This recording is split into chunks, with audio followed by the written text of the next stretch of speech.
What's with you, my people? You know what it is. Don, Tony, Tef, Lon, Phil, the Issues Guy, Escaping From Podcast, Season 4, Episode 4, in the building. And we have a special guest in the building with us today, Phil.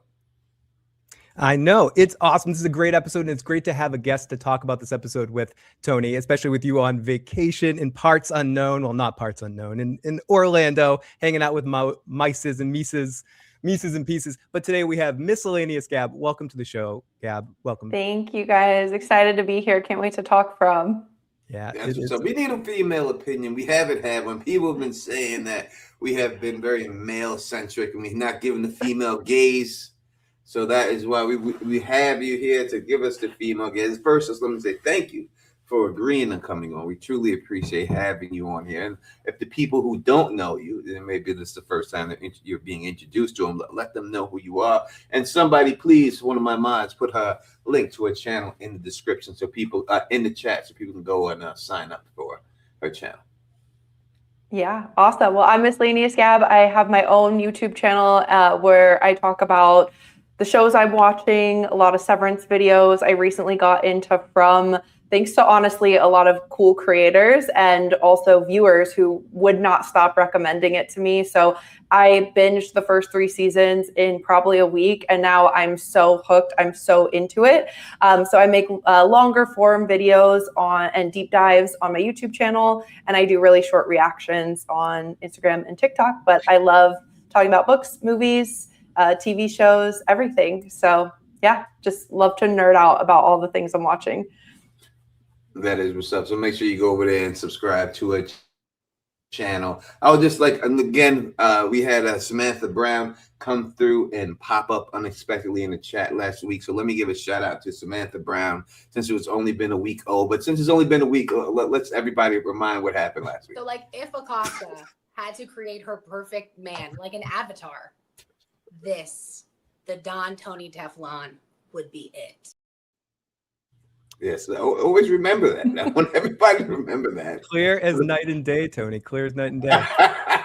Now, do you know what else is clear as night and day in this episode, guys? Is that Ellis, Donna, and Henry are all 3 dead people walking. For different reasons, each one of them had dead people stamped all over them. Ellis, we've all been talking, or Tony and I have been talking a lot about Ellis's not going to survive this season. But the goodbye with Fatima was very like, oh, we'll talk about this next time. Whenever someone says that, something like that's like the Ned Stark thing, it's not going to happen. Donna, every piece of Donna's conversations tonight was like her final conversation, whether she's passing the keys to Kenny or when she legitimately just said, if there's anything dangerous to do, I'm going to do it. And Henry is just too beautiful of a human to exist in this world. He's just like he's precious. Like I want to hold him and feel precious with him. So I don't know do you 3 agree that those 3 were hey, I want to give Henry. I want Henry to be my dad, Tony. I want Henry to be my dad and take me on walks. Like this guy's it, dude. But how about you guys? Do you notice the same things that those 3 were just like stamped with dead people in this episode? Definitely Donna. I mean, I think she's going to sacrifice herself, and all I hope is that her sacrifice is worth it somehow. I've talked a lot recently about how we need someone we need a sacrifice, like a good kind of sacrifice, not sacrificing your kid kind of sacrifice.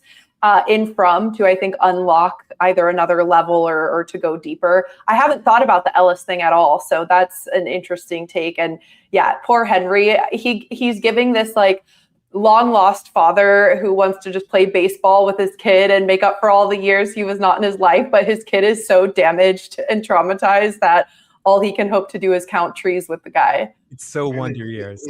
His kid may wear Depends. Like it's a different situation. Like it's poor a different type of diaper at this point with him. Like he's trying to go back to a different diaper here. And you're right, Phil. Everybody in here has been 100% marked for death. Ellis, we know if anyone we know the tropes. We know it. Ellis hugging Boyd. Oh, you're the world's greatest dad. And then going out there with Fatima. Oh, babe, you've been here for me. Let me be here for you. He out of here. Once you get these good guy moments, yep, that's the number one sign that you're out of here. And Donna, it's seems suspect to me now, Phil. Let me hone this into Break it down, Tony. Break it down for us. Let me break it down. It seems a little suspect here. I'm feeling a little bit of catfishiness going on here with the Don and Mr. Doug Hughes. All right, little something going on because the Don has been preaching that there was been a mole in this town, and Don has been a mole since season 1. I've been saying this, and Mr. Doug Hughes came in here and bet me that it wasn't going to be done. A hot shit bet for those that don't know it. The man in yellow himself and Tony have a bet. He was Tony. I'll still say I don't think you're bright betting against actors on the show, but I am on your side here. Okay, like I want to see Doug eat that damn chip.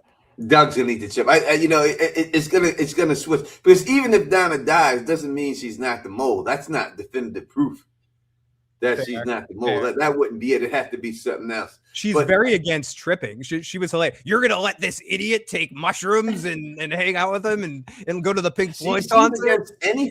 You see that she's against anything? And we'll ask Gab this question. Gab, do you feel that Donna? Because I do. All right, but don't say because you agree with me. You can say how you feel. That Donna's against anything that leads to them leaving. Anytime there's something that has to happen to get them, Donna's always the number one person who tries to not allow them to do it. I think that's really interesting. I think there's something to be said of her managing the Colony House, because in the first couple seasons, the Colony House felt like a way more hedonistic place. Like, I'm like, are there orgies going on here? Like, what's happening here? And so it almost feels like that bread and circus of distraction. I hadn't noticed the pattern specifically, how she's trying to get them to stop doing things, but it did feel like she had this special armor. Like, she never got hurt. Nothing ever happened to her. And it's like she doesn't want him to take mushrooms, but then she's okay with people just like banging on her couches and stuff. And so it almost feels like she's kind of trying to keep them distracted. Yeah, smoking weed is fine with Donna, but you can't take a mushroom. Can't put the antenna on the top of the house. Don't do that. No, that's not good. Can't burn the Smile Monster. Can't do any of that. Can't do the autopsy on the Smile Monster. Can't do any of that. She knows anytime they do something to try to progress, Donna's there to try to put the kibosh to it. You know what I mean? Mm-hmm. It's easy for me to see that's what I think she's dirty. I mean, we had Liz Saunders on many a time already. I think we've had her on 3 times and 4. Might even been 4. We're gonna have her on again. And I told her in the face from season 1 that I thought that her character was dirty and something's going on there with her. I still think it's gonna happen. I'm not going about it. People like mushrooms are natural. Yeah, to the mushrooms are natural. We're not trying to listen. No, psilocybin's awesome. But no, to get to the mushrooms things for a second, we're going to pro microdosing here. But Jade took those mushrooms. People that are wondering why did they kick in? He was hilarious in this episode, especially is Kenny really here? Just a couple of other lines here and there. But mushroom taken from, not saying I know this, but sometimes you can take a lot of mushrooms, you think it doesn't work, and then all of a sudden it's going to hit you like a ton of bricks. About 2 minutes into the episode that's named after a Grateful Dead episode next week, Jade's going to be tripping balls. Just you wait. It's just going to be he might even take more thinking he's not going to trip, and it turns into like, Homer eating that like tamale thing or something, and it's just going to get really, really bad here. But so the tripping's happening. They're just giving us some tripping foreplay here. I've been talking a lot about. Yeah, go ahead. No, I was gonna say, Gab, do you like the way they handled this tripping thing so far? I didn't love it. Honestly, I thought we were gonna get the big reveal of the trip in this episode, and I understand why they kind of had to give us a little bit with him here and there. I thought more of the episode would be him tripping. But I've been really deep into like the biblical symbols of the show. I did a whole deep dive on it on my channel.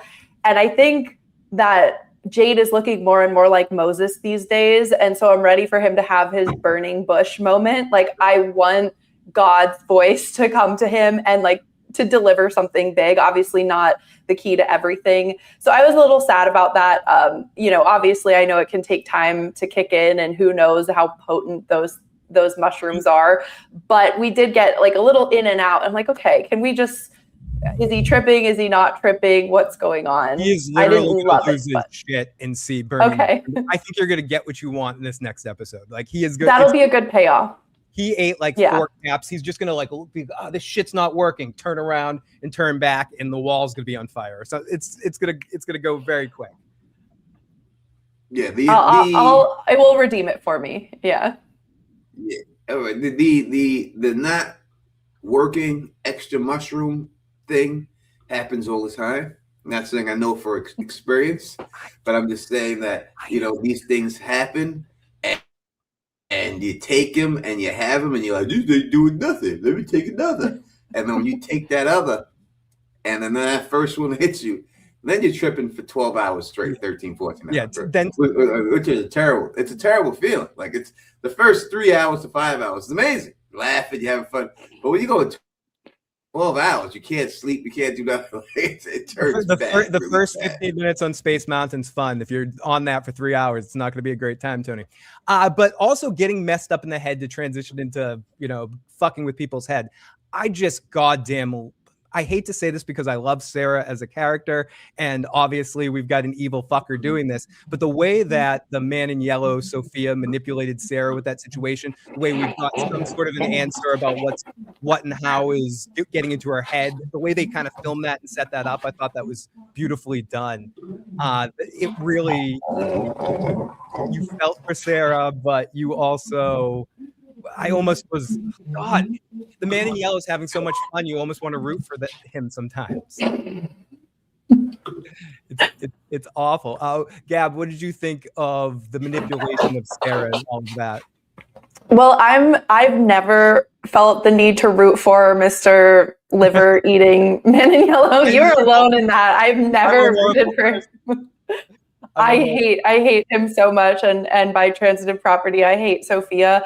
I really wanted, and it still might happen. I want Sarah to be Sophia's downfall. I would love that for her arc, full redemption arc. She goes from being weak and preyed upon to being like this boss bitch who, is Sophia's undoing, which I truly hope happens in this season. I thought that I wasn't expecting that manipulation, but I love how the show did it. I liked it. I loved the Abraham parallel and the story. It's very interesting to me that Sarah has become so isolated in the town that this weird girl, Sophia, is now the person she cares about. Remember, she's like, the voice is telling me that something bad will happen to the person I care about, but who does she like in this town anymore? She's been such an outsider that I think the kindness that Sophia showed her, now she's like, oh, I gotta save this. This is my new BFF. I need to save her. So I loved it. Like, I love the way they did it. And I will say, if you haven't already checked it out, make sure you go to Gab's channel and check out her last video. Kind of gets into something with you mentioned the Abraham thing. You're saying that humbly, but that was an interesting get for you before the episode, knowing that because I had just watched your video right before I had watched the episode. So that was interesting that they mentioned that in the episode. And I do think it's important, people that are wondering what was up with the water. It was just, sometimes you want to prove when you're trying to break someone just that they'll do it. Just that they'll do the thing, that they'll drink the Kool-Aid when they need to. And it wasn't even about the water. It wasn't about infecting. I thought that was really cool the way that was done. It was ultimately about just proving that she can get Sarah to do anything she wants, especially if it's innocuous, because she couldn't just tell Sarah to kill somebody. You can't just do that again. Sarah's already done it. I think Sarah would rather jump off a ledge than slash somebody again. You have to get her to do little things that she doesn't think are too evil. So you start with something small that isn't really evil, and then you build that. It's just the perfect manipulation. So I guess maybe not root is the best case scenario in that situation, because I too kind of want Sarah to be the one that gets her as well. I think that would be amazing. It might be a combination of Sarah, and I also think Acosta might find something that shows to who Sophia originally was, but we'll have to see if that happens. Tony, are you with us? I heard some banging and that wasn't me, bro. That wasn't? No, it wasn't. Oh. I'm here by myself. That was not me. I don't know what that was.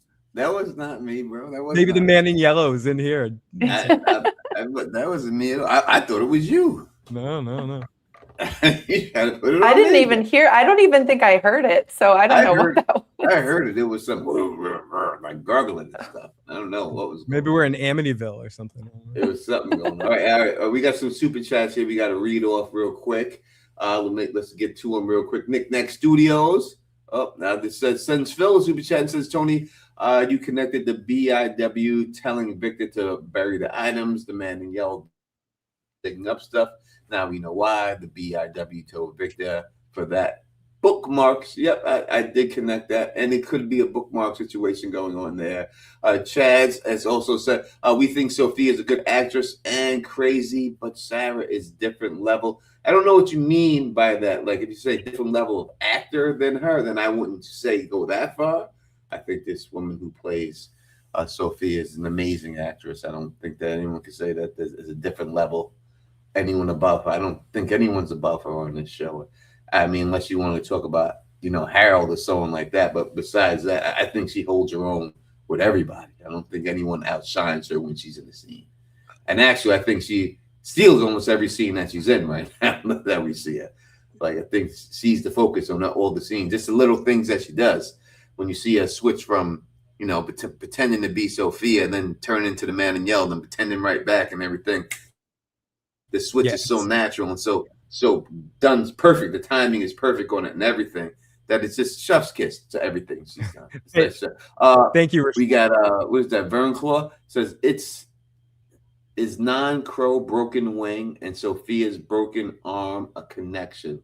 Love y'all. So she's talking about the bird that had the broken wing. Yeah. And that's so, and she has a broken arm. Again, I don't believe she has a broken arm at all. I think that's just game. I don't think her arm is broken. We've seen them doing that shapeshift and stuff and moving them body parts all around and stuff like that. I'm sure she could have a dislocated shoulder anytime she wants or anything like that if she wants to. All right, we'll ask Gab. Gab, do you think it's connected, the bird and Sophia's broken arm? I hadn't thought of it, but seeing what that man can do with his body, like cracking and breaking his bones, like some kind of werewolf transformation, I don't think it's really broken. Oh, my arm hurts just thinking about it. I really need to get your opinion on this, Tony. Julie encounters the man in yellow. Do you think that? A couple questions. Do you think that was the first time that she encountered the man in yellow, like the very first time she's seen him? Second thing, we see him eating the liver. Do you think eating the liver and the liver's connection to the bile and the fact that Christy only finds the gallbladder in the body and the bile have any connection here? And I know people are asking me to give away my theory video. Yeah. I mean, I'm asking because people have been asking you about the eating thing. A couple people have asked you in the chat already about what do you think about the man in yellow eating the liver and if it has any bile connections there. All right, I'll go through and say first. Fatima says Elgin has my forgiveness. I feel bad. His eye is gone. He does not have my forgiveness right now. That bastard. All right, nothing. He's got nothing for me, Nathan. Nothing for me, Nathan. Right. You're making it personal. It's business. That's a personal thing. That's a personal joke that made him go away. And Jules says, "Why didn't the bookmark work?" All right, so. Almost the same type of situation when we're talking about with the bookmarks and stuff. I don't think that it didn't work. She's expecting it to do something. And just because it didn't do what she just expected it to do at that time, turn to a different number, does not mean that it did not work. That's just her first interpretation, because if it worked to her, the number would be there. I think the more interesting question is, why did she go there of all places and time first? To the massacre. What made her go there to that time? What led her there to that massacre? And something did. I don't know if anyone caught it, but something did lead her to that time at that time period right then.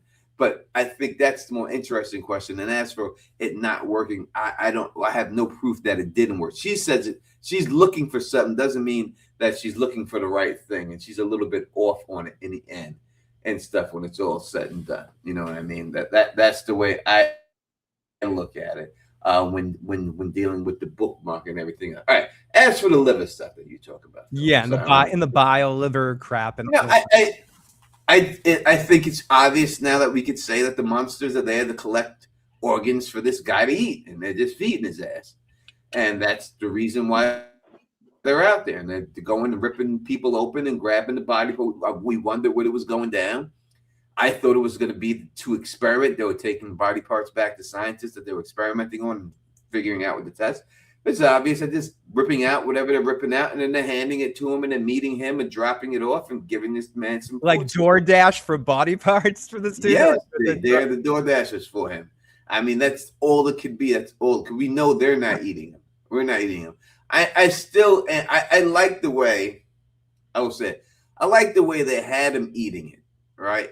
It seemed a little more sophisticated, right? It was like a corn on the cob. Like he was eating it like a corn on the cob. Yeah, dude, he was digging in. He was I like that better than him, because when we initially, it seemed like maybe his face was in it, like he was like a zombie guy, and I don't like that. You know what I mean? So I liked a little bit more Hannibal Lecter-ish, shall we say, the way he was dieting on it. It was a little bit more a situation like he wanted to Keontae with that shit. Like, but it didn't. What didn't work was the Julie attacking Julie at that time. Like, it just seemed like he was. It seemed like he was. When we first get introduced to him, he sees Julie, and like, "Oh, you again?" You know what? That's not the attitude he had right then. And he needs to have that quirkiness again. You know what I mean? Like he just screamed at her and just like charged at her and stuff and ran to get her and stuff, you know? That's why I thought it was maybe the first time she saw him, or the first time he saw her. Yeah. Mm-hmm. Yeah, but still you would think he'd have that. Even when he's seen Jim for the first time, he had that quirkiness about him, right? He didn't just rush at Jim and just say, he's like, "Oh, Jay plays a hell of a song." But Jim didn't surprise him. He knew Jim was there. Whereas Julie, like, he turned around, and then someone's watching him. He thought he was alone there eating, having a, you're at home eating like out of the Ben and Jerry's ice cream thing, and you turn around, and then Julie's sitting there watching you with shame. I think it just took him by surprise, and he's like, "Oh, I missed somebody." Like maybe that was his instinct. At least that was how I read it. And then he's like, "Oh, I missed somebody." Yeah, I think he just got off full beast mode with killing like the townspeople if he had a part of that. And I did get his quirkiness because it didn't feel monsterish like you're saying. It felt like he's like, hoo, like, here's my corn on the cob, and like a little, that makes him even creepier to me. And I think Julie, he probably saw her and is like, "Oh, there's a straggler, I need to get her." And then maybe he sees her disappear, and that he sees her again, or that makes him curious about her. Whereas with Jim, like, if he really was the guy on the radio, had already kind of spoken with Jim, knew what Jim was up to, like knew of Jim in more of the present moment as the Man in Yellow. Big picture of this whole thing. When we look at this whole thing, we got to look at the big picture. That's what we try to do here on this channel. We try to do big picture, right? Big picture of this whole thing. When we look at this thing and we see it, is that Julie has always been there, right? I mean, that's the way we have to. Are we going on it like that? That's the way it is. Is this that when Victor found these people that was there, Julie has already had been there when Victor has found them. It's already, Julie's been there in this time. She's worked her way back. Or are we saying that this is a different timeline in this whole situation? And the original time, he was eating and Julie wasn't there. But now Julie went back and seen it. It's kind of like dealing with like Jim's death. Like Jim's death, when Jim originally died by the hands of the Man in Yellow, Julie wasn't there, right? He was just there by himself and he got killed. And that's what we see in this season, that he got killed. He was by himself. But when they first presented it to us, Julie was there, and Julie was coming back to save him. So she had already known that he died, and she was attempting to save him. And that death played out differently because the Man in Yellow actually had to physically push Julie out the way in order to finish off Jim, right? So when we look at this situation, how are we looking at this situation? Are we looking at it as she's always been there? Or is this a different type of timeline that she creates when she goes back there? When Victor first goes back, has Julie already been there, always been there? It's always been like that? Or is it a different situation? I think she's already been there, because I feel like Victor didn't see Victor saw the Man in Yellow eating his mom, which I believe happened before the purge, right? Like that happened before the purge, and then everybody died, correct? Or I'm not I sure don't know, the or exact maybe example of it, but I think so. I think you might be right. yeah, or It's the same maybe night. It's the we same went back night. to the bottle Oh, it's the same or the night. body. Okay, because I imagine if like, why didn't the man in yellow eat Victor unless if Victor saw him? I think Julie came to see all those bodies in the street before Victor came out of his hiding spot, because when he did, the man in yellow wasn't there. He saw the boy in white. So I think Julie came beforehand, and it's one of those weird time loop things where it just keeps repeating and we don't know which one came first or not. What do you think, Phil? It's interesting. I'm not quite sure. I think that she's starting, just to take the other side of it, I think she's starting a new timeline. I think at this point, after seeing this, she's creating a division in the timeline and sort of messing with the situation. But I don't know. For me, I'm kind of in for it for the ride of it. Time travel makes my head hurt when I start trying to think about it too much because of we've talked about this before. It's hard for me to always take it seriously in drama type stuff. I tend to like time travel better when it's in DeLoreans or phone booths or hot tubs. But I do think it's going to work in this situation. I think it worked on Lost for what it was. And I have to have a Lost comment here in a second when they pulled, because I do want to transition to the end of the episode, because we're going to go through everything in a recap. But at the end of this episode, when they pulled any Lost people, when they pull that damn string out of the water, did you expect like Desmond to follow that thing down the beach? I like how they throw in a few Easter eggs here and there. And Tony, next season, can we not watch the trailers? Because I feel like I know too much information. I'm not going to say anything, but I know you guys know too. We know what's on that barge, and we know what's going to happen. We've at least I think I do. I think I saw what was It's pretty obvious. I mean, you see those scarecrow monsters wrapped in a net, right? Yeah. So it's right. We see them in the trailer. We see the damn scarecrow. too much. We've too much. complained about this. We love the show, but we I have love the show. complained that they have given us too much in the trailers. Too much. And they could have held a lot of this shit back. I would have loved not to see the man in yellow transform into Sophia in the trailer. I would have rather got that reveal watching the show. Gab, you have seen these trailers. You don't have to agree with me. I don't watch the trailers. I've never seen a single trailer. Yeah. How do you do that, Gab? How do you do that? I'm not going to say anything about what's going to happen. Don't watch trailers. You're smart. How do you do it? I mean, how do you do? I just don't know how you physically do it. I just don't. I don't know. I just don't. I hate watching trailers for like more mystery box shows. If it's something like Euphoria or something I don't care about, I'll watch a trailer, but not when I know a trailer is going to give something away.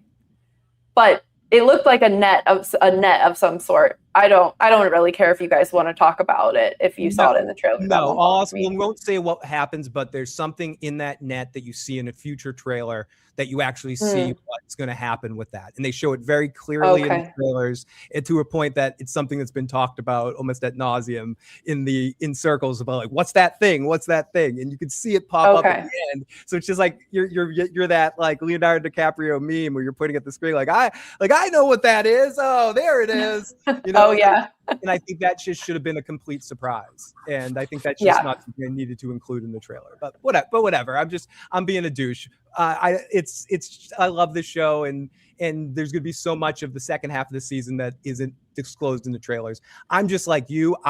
If I didn't get on these podcasts and do that, I don't like watching trailers either. Like they give away too much information. I want to go into watching something as blank as I possibly can, so I can get the experience as freely as possible. I like you said, I'm really into the Bible stuff right now. So I have this whole like Noah's Ark, the flood, and it's like I want to live in the world where all my theories come true, which they never do. Like they hardly ever do. So I just think of Victor's afraid of water, the Lake of Tears. Could it be like a giant plunger that's going to put these biblical floods all over the town, and then and that will be the next purge, and that's why the trees will come closer together. I don't know. It's more, I don't want to ruin my own train of thought until I actually see it on the screen. Yeah, that makes sense for sure. And we got a super chat. This is a perfect super chat. Trailers suck. Well, trailers do make us YouTubers some money. We can do videos. Yes, hugely. I mean, I posted a spoiler trailer on my channel. I'm a hypocritical So asshole. I can't Like, say what the hell? I'm just saying they ain't gotta give it all away. You know, you got teasers. You got teasers. It's like, you know, listen, go out, chilling out, Phil's out in the bar. Right? Phil, you see a woman, she's outside in the bar, right? Hi, animal. She's got a little outfit on. You'd rather it be a little teasy outfit. You don't want to see everything, right? You don't want to see everything. You don't want to see everything. When you see everything, it takes the mystery away. We want to keep the mystery, the lore. You know what I mean? That's what we're going for here. And they're putting too much out there on these trailers. They got girls walking around the bar in G-strings right now with these trailers. No need for that. Just keep the leggings on. Keep the leggings on. We like the leggings. We like them. All right. Don't give us all that other stuff and everything. When I'm dealing with this episode, Gabs, let's get your rating right now from a scale of 1 to 10. 10 being perfect. Then we can get into what would you rate this show? This episode right now? I think this episode was like an 8 out of 10. 8 out of 10. All right, that's very good. And Heather TV says yes. Less is more, Teflon TV. You're correct. That's the way I've always felt it. Phil the Issues guy from Sky. Oh wow.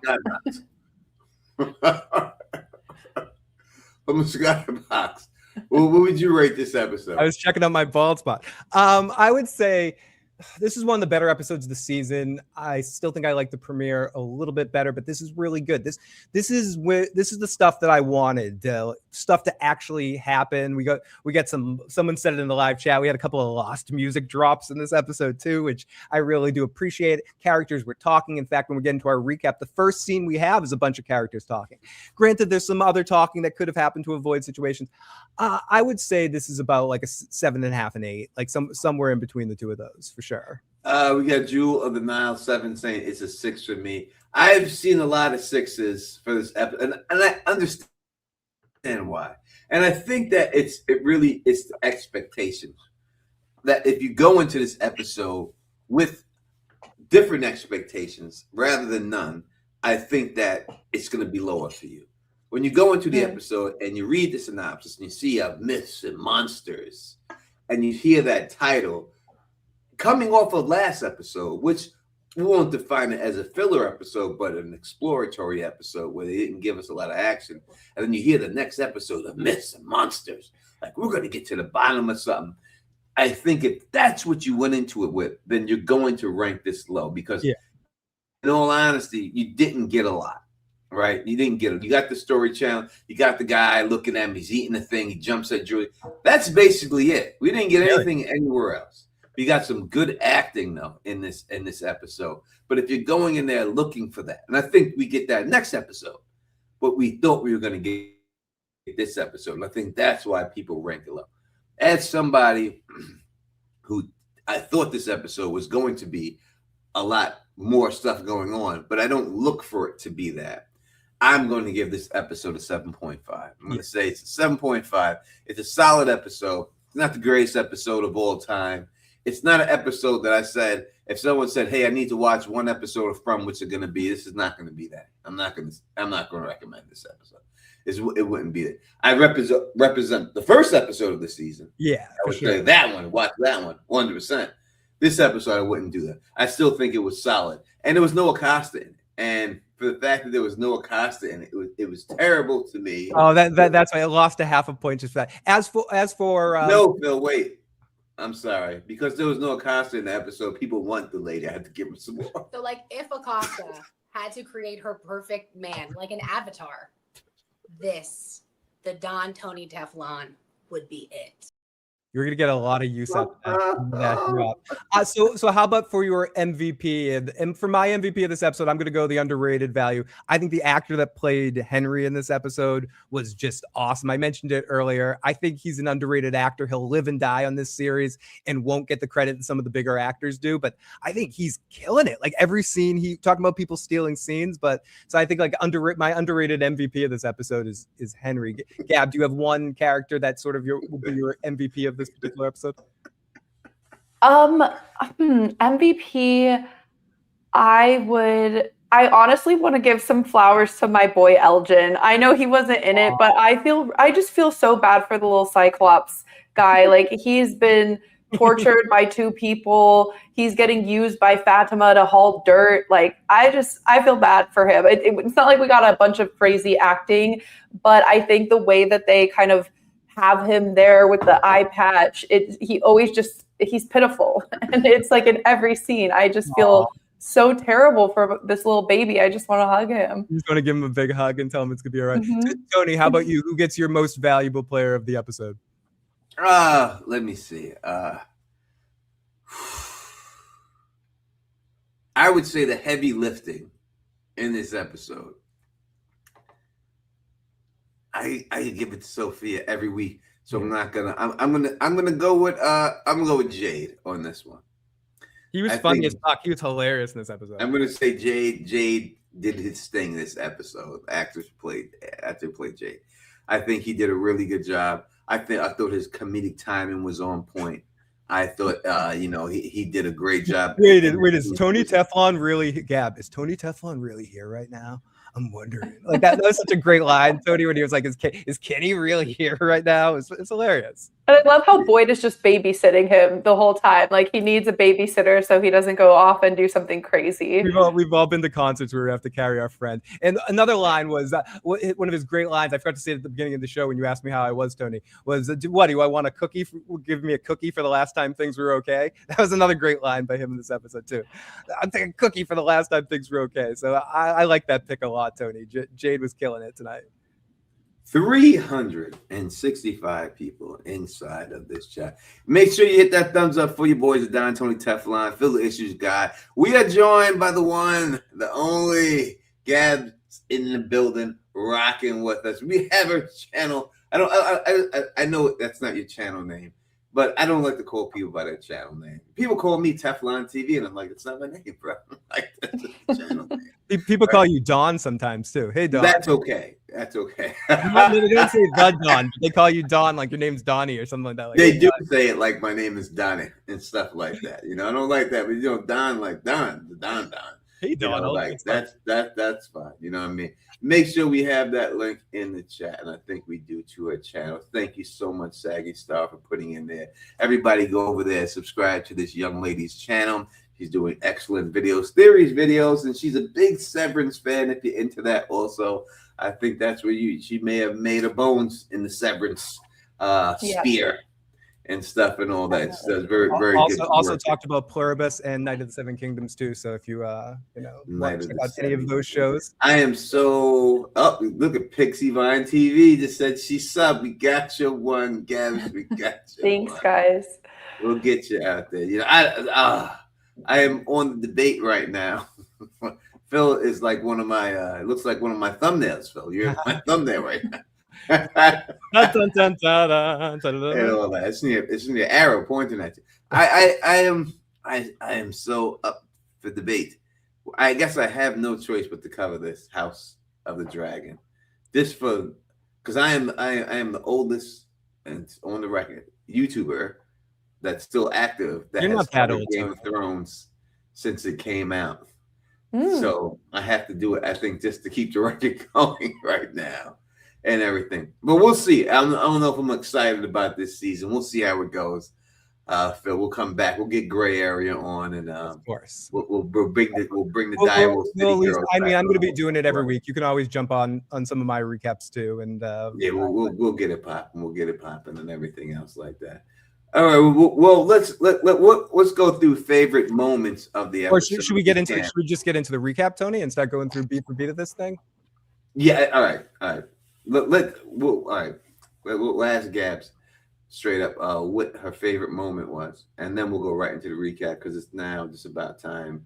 The people get out at 10 o'clock, right? Yeah. So, all right, we'll ask Gabs this question. Is it all right that I say Gabs? I'm sorry.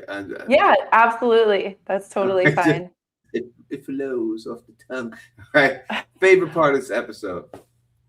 My favorite part was Sophia after she fell in that empty pool talking about the story of Abraham. One, because I felt a bit vindicated from my religious commentary, but two, like you said, she absolutely steals every scene that she's in. I'm just looking for her micro expressions and how she appears so innocent, but we know she's so evil. So I loved the way that she was speaking over about Abraham, and we see that interplayed with the water and Sarah just waiting there looking at the water, like eaten up with this anxiety and terror. That was definitely a highlight for me. Absolutely. And we have Jen Hack says, thanks, I subbed to Gab. You got another one? Thank Jen you. Hack. Getting the all the way from Australian group. Australia. Sub to you. We got gifted memberships of 5 from Phil the Issues guys to his channel. Let's go through some of these super chats. We got Big E, and he's saying Knicks a feast on the Sixers, just like the man in yellow on Julie. That's right. Let's go Knicks. Unstoppable. We pulled the brooms out. We suck them up. We got them out. I feel like we could have won one game against you, Tony. Yeah, maybe one. Maybe you would have got one. If you would have got there, but you did. It's colossal. As was say, Fatima says it's a 10 for me. I love Randall and Julie dynamic. Jade was hilarious, and Kenny is gearing up for a Smiley showdown. Man in Yellow feast. Kenny. Oh, Kenny. Can Kenny get got this season? Please. Okay, please. Can the gods give the Don one thing this season? And Kenny get taken out, but I don't think he's gonna. Let's break it down, Phil. Let's go to the recap. Okay, so we'll take it slow here.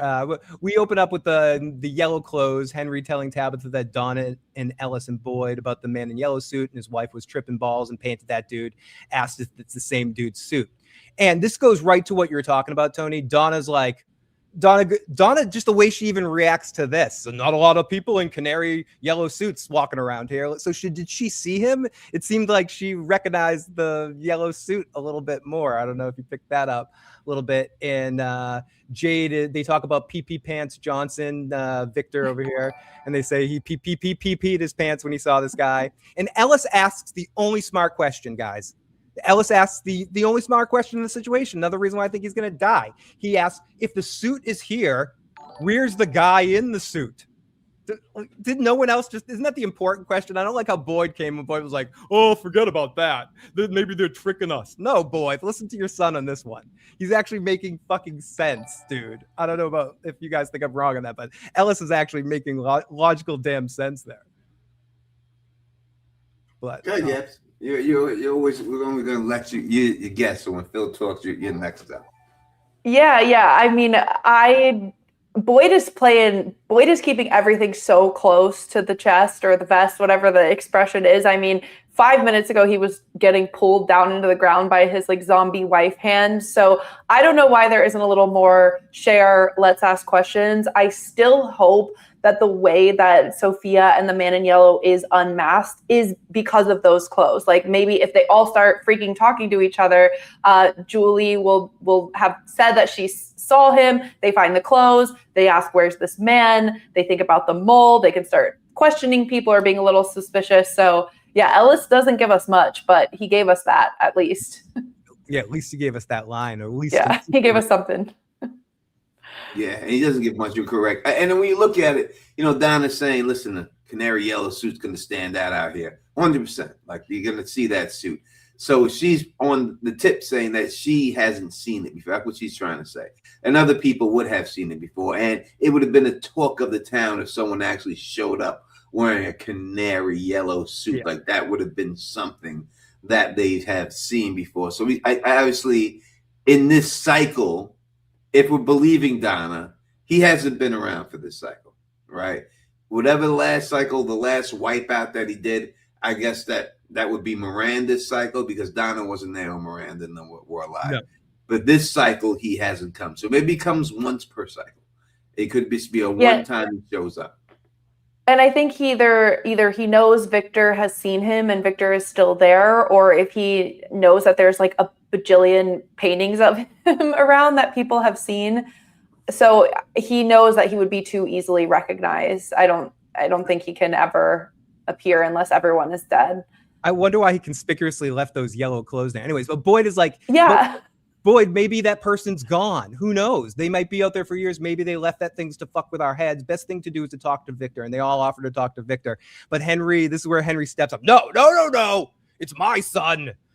For 40 years, I've been looking at those damn things. Listen, this boy in white. I love how Boyd calls him a creepy little boy at some point in time. That creepy little boy in white shows up. But I've been looking at this boy. I've been looking at these paintings in the basement. I see this yellow suit, and now this is all real. And I was trying to pretend this is normal, but it's not. And he walks out. And I love Jade gets this look on his face. To go with Tony, he's like, he's the MVP here. Jade just gets this look on his face like, dude's right. They're like, this place is fucking nuts. And Donna asks if Henry knows about Tabitha. And she's like, is it real? Do you guys, Gab, do you think it's right that they're not telling Henry about the Tabitha, his wife connection at this point? Do you think they're best holding this off, or do you think this is kind of a cruel punishment to this poor guy? It might just be too much for this poor man to handle. For some reason, Phil, I don't see him. Like, I've always found him a little suspicious because I'm like, why is he here? What's going on with him? Why does he want to be the only one talking to Victor? Now, of course, yeah, he could be very protective or trying to compensate for like 4 decades worth of being away. I wish they would let him in a little bit because he actually knew his wife when she was alive. And even though he's given certain elements about what she painted or what she dreamed about, I would think that maybe with the more information, he can give them more insight. So I don't know why I think they should be crowdsourcing the shit out of their problems, but they don't. So yeah, they have a little conspiracy group here, Tony. It's like, and then Boyd shifts it also to Tony to like, don't tell anybody about Fatima and stuff like that, keeping everything. Do you think all this might come to bite him in the ass, Tony? That in the end, it has to. I mean, you don't have the line with Elgin that somehow the truth eventually comes out for them not to, for the truth to actually come out. I look at Henry differently, Phil. I don't look at him as a little bit like to me, it's like, oh, I'll question him. He's my son. Like. Come on, bro. You ain't been around. It's not. If it was a child, it's a grown-ass man who has watched many people get killed and has not spilled the beans on what he knows. He's an adult. And I've said it from the beginning that every time we see something like this, that he says something, you have to wait till the 3rd time he says it for it to actually be the truth.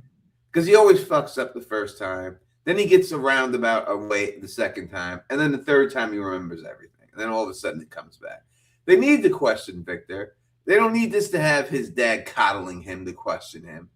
They need to just question him. They can have the dad there to say something. But that's not the way it would go in the real world. But, if it was a real world and the cops or FBI is involved and the guy just, let me do it. You could do it. But we're going to be in the other room listening while you do it.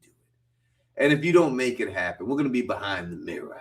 And if you don't make it happen, we're going to come in there. We're going to do it our way. Because it's crunch time now. Time for good cop, bad cop. They need to figure this whole thing out. And as for telling him about Tabitha Miranda, what does that help? I don't understand how that helps anything in this show whatsoever.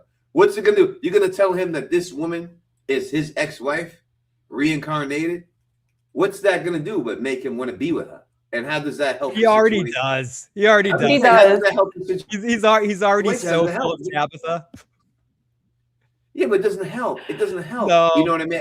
I don't see the helping in it. That's all it's going to make him think it's her. Oh my God, I missed you all these years. And eventually he's dead anyway. He's dead anyway. Because when she showed up with Victor, she had the station wagon packed of stuff. So that relationship was over at that point.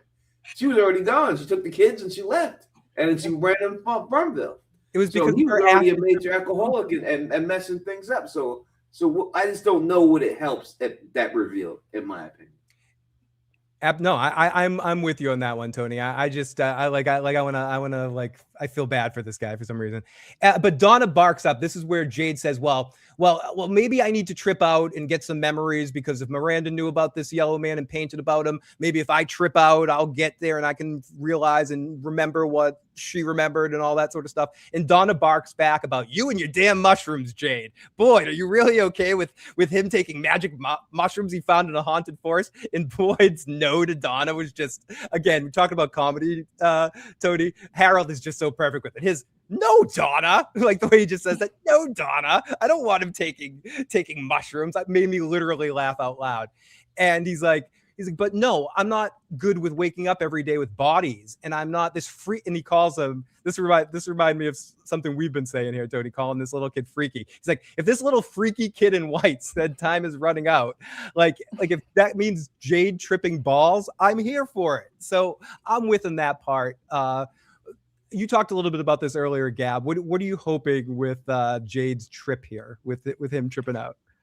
Yeah, I hope he uncoolies something at this point or connects with an entity. I mean, I think there's definitely something to From about frequencies and entities. Like I talked about this in my episode 4 review about the diner almost being this like frequency transmitter situation, because it always knows when someone needs to hear a song that's going to piss them off or cheer them up. And so I kind of wonder if where we are, if there's things like we can't see about people's energies or frequencies or feelings. So I really hope by tuning into something, he might see different layers or see something or connect with the voice of God. I do think that, you know, we know that the man in yellow directly appears as a voice in someone's head with Sarah, but I wonder if other voices, good voices like the boy in white, can also appear in somebody's head, and you just have to tune into it. So they've hyped it up so much that he has to have his burning bush moment at this point. Tony, do you think anything's going to go wrong with Jade's tripping? You think this is going to be a bad trip or a good trip? Yeah, I see. It's the whole thing. I know Gabs hasn't seen the trailer and anything, so I don't want to say it. Can you hear me? Yeah, no, we can hear you. I'm leaning back. You get it fine. Yeah, so I don't want to say anything because he hasn't said, but I think we've seen in the trailer the outcome of this trip. What's going to happen? I think we've already seen. We can put 2 and 2 together from what we've seen of where he's going to wind up with this whole trip thing situation and all that. Oh, yeah. I don't think the trip is for him. I don't. I think he thinks it's for him. I think the trip is for Julie. Julie needs to take it. It's Julie who needs to get that to it, able to harness her story walking ability. She is the one who needs the trip. It's not Jay. That she thinks it's him, but it's really Julie who has to take it. Interesting. No, I'm with that. Okay, so Donna says this is all comforting, and grabs Ellis to go grab the food at the what do they call it, the settlement? Is that what they're calling that place? The caves, the settlement. And Jade says, and Donna gives him the trailer line. Well, listen, if you go on this trip, Jade, you might never come back. And he's like, okay, I'm fine with that.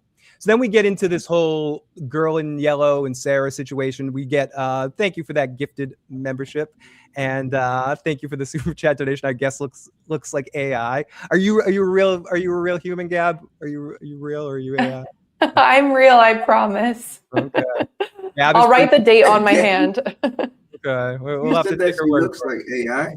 What did he say? I didn't see it. I'm sorry. Who was it that put that up? The real rebel. He said, your guest looks too perfect. Is she AI? Oh, that's so sweet.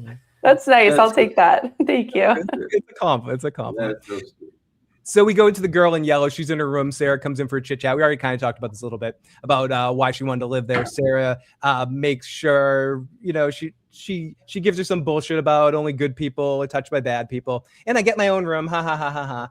And Sarah goes on to make breakfast, and the yellow fake smiles. And it's like the way they showed this was just really cool. As Sarah left, she just goes, I think I'll jump into Sarah's head right now, and just like closes her eyes. And then Sarah's going downstairs, and you just saw the real-time effect of it. I just thought that was done really cool to Sarah downstairs hearing the voices, and it brings her to the ground. And right away, Sophia comes running down, and I don't even know the question to ask at, but this con is just I know she's horrible, but it's such a perfect like deception. It's so perfect. And my big thing is I'm wondering, does she need her own room? Because Like, if she takes those clothes off, does she start to morph again? Does she need some privacy? Because we haven't seen her change yet. And I know clothing is spare, but does the man in yellow even need to sleep? Is she sleeping as him? But yeah, otherwise that was a perfect scene. Yeah, that's a lot of good questions. Let's talk about clothes. Like, does she need the clothes to stay in the form of some sort? Right. Yeah. Yeah, I agree. I thought this. Listen, I've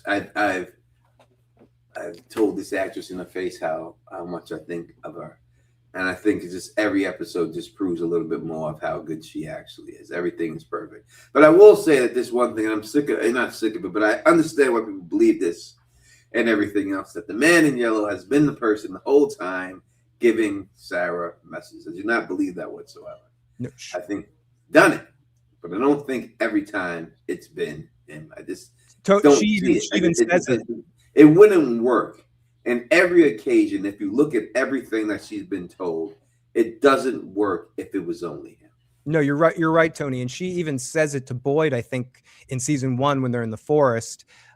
She's like, now it's a different voice. So I think she has said that sometimes it's different voices that communicate with her.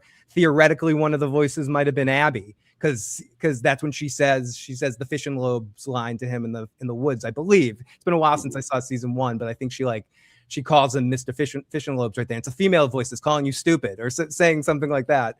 So whether it is really Abby or something else, but I think we have verifiable evidence of that, Tony, even though it's been in passing that Sarah is hearing multiple voices in that moment. So that's an excellent call right there. So Jade and Tabitha's the next scene. Jade and Tabitha talk about Ethan in the woods and the Lake of Tears. She presses him like it's Jade's fault Ethan was out in the woods. I love you, Tabitha. You came some distance in this episode, but Tabitha is basically like Jade, why was Ethan all alone in the forest, like out there? Just like, he didn't bring him out there. You left, and you left a note for Donna to like take care of your kids, and you were gonna die, and your son wandered off in that situation. So I don't know. And I love how Donna called. We'll talk about that later, but I love how Donna called her out on it later in the episode. But he asks if you talked about like Dead Jim and all of that and the Lake of Tears. Tabitha's like, it's not real. And Jade's like, yeah, we know it's not real. And I just want to, like, does it bother anybody that we're in a place where monsters are real and talismans and all this sort of stuff? But when Ethan is saying he's talking to his dead dad, this is why the talking to people. If Boyd told people he talked to Ghost Cautry, everyone would just believe that Ghost Jim was a thing.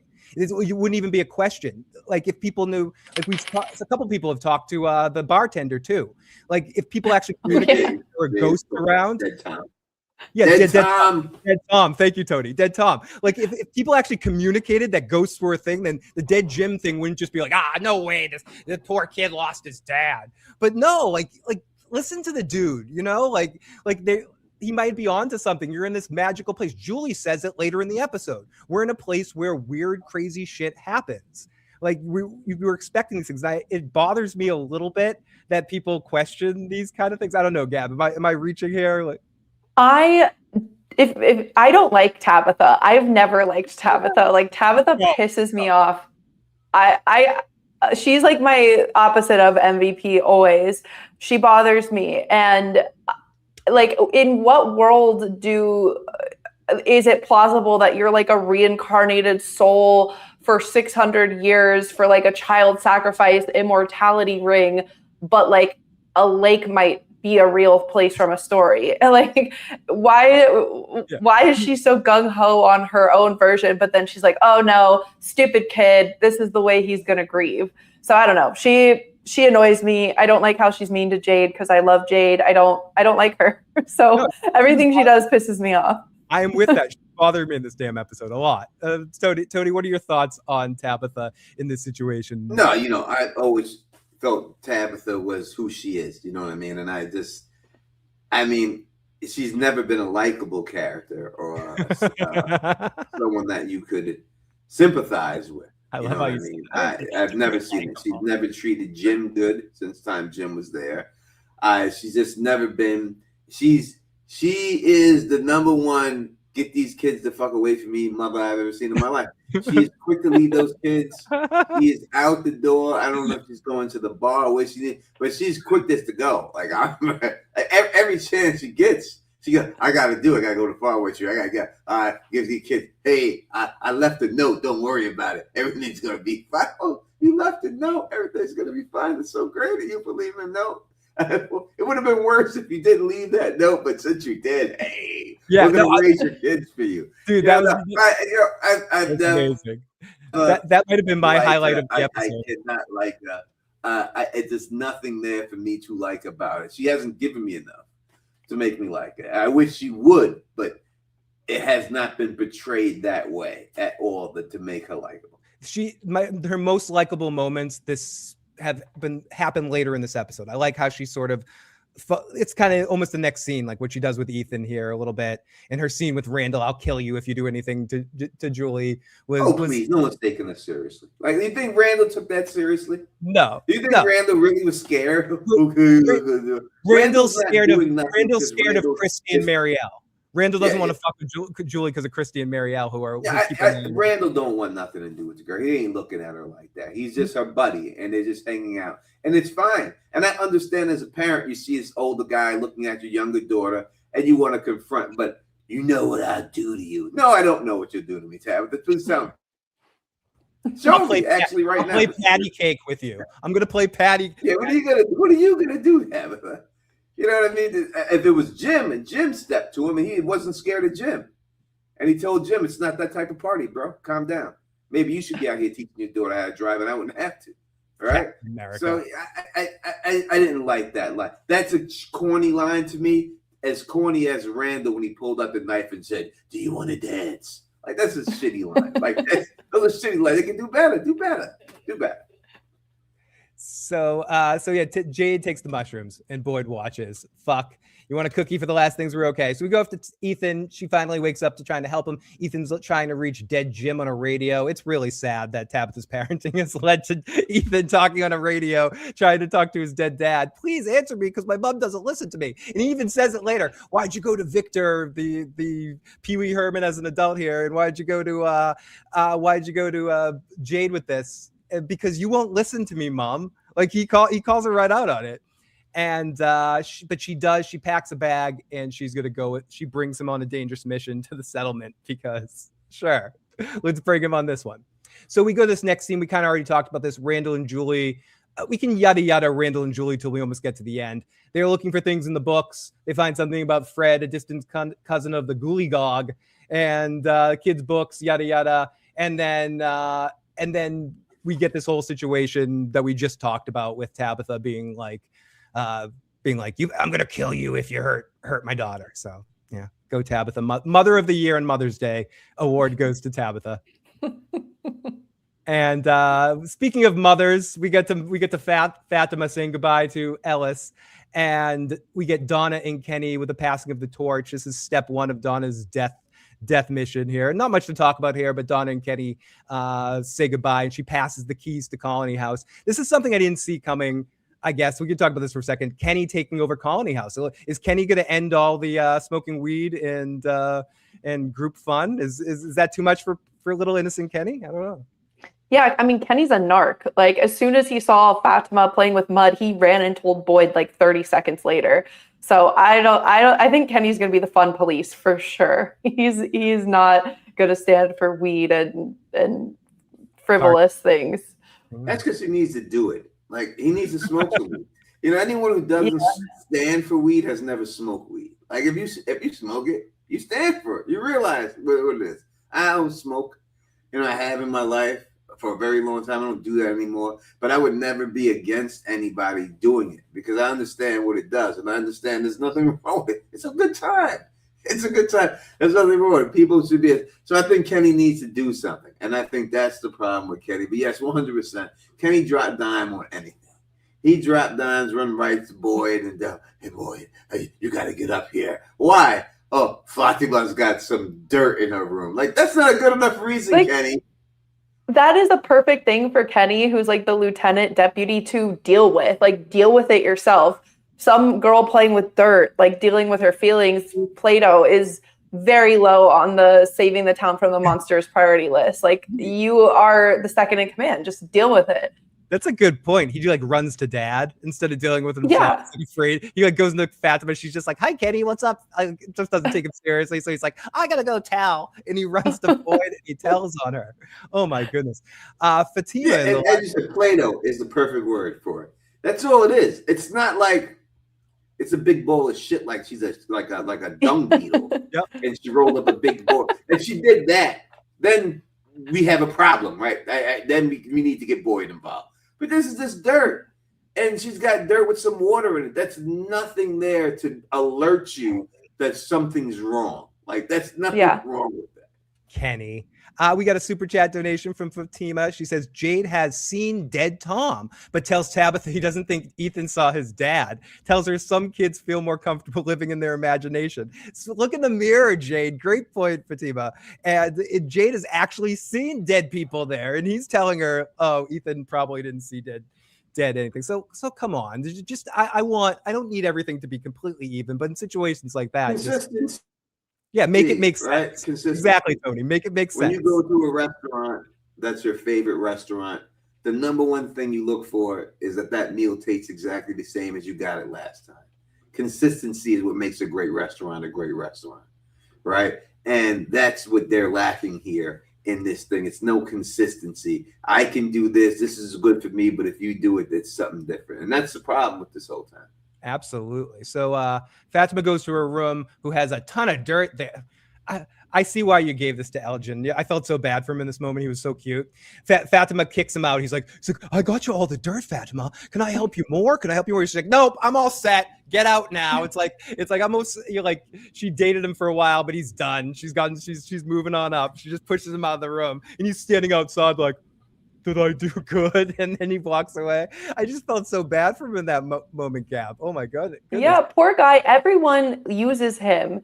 And I don't know if you guys have talked about it on your channel. I only noticed this in the last video, but Fatima is like always wearing some kind of kimono.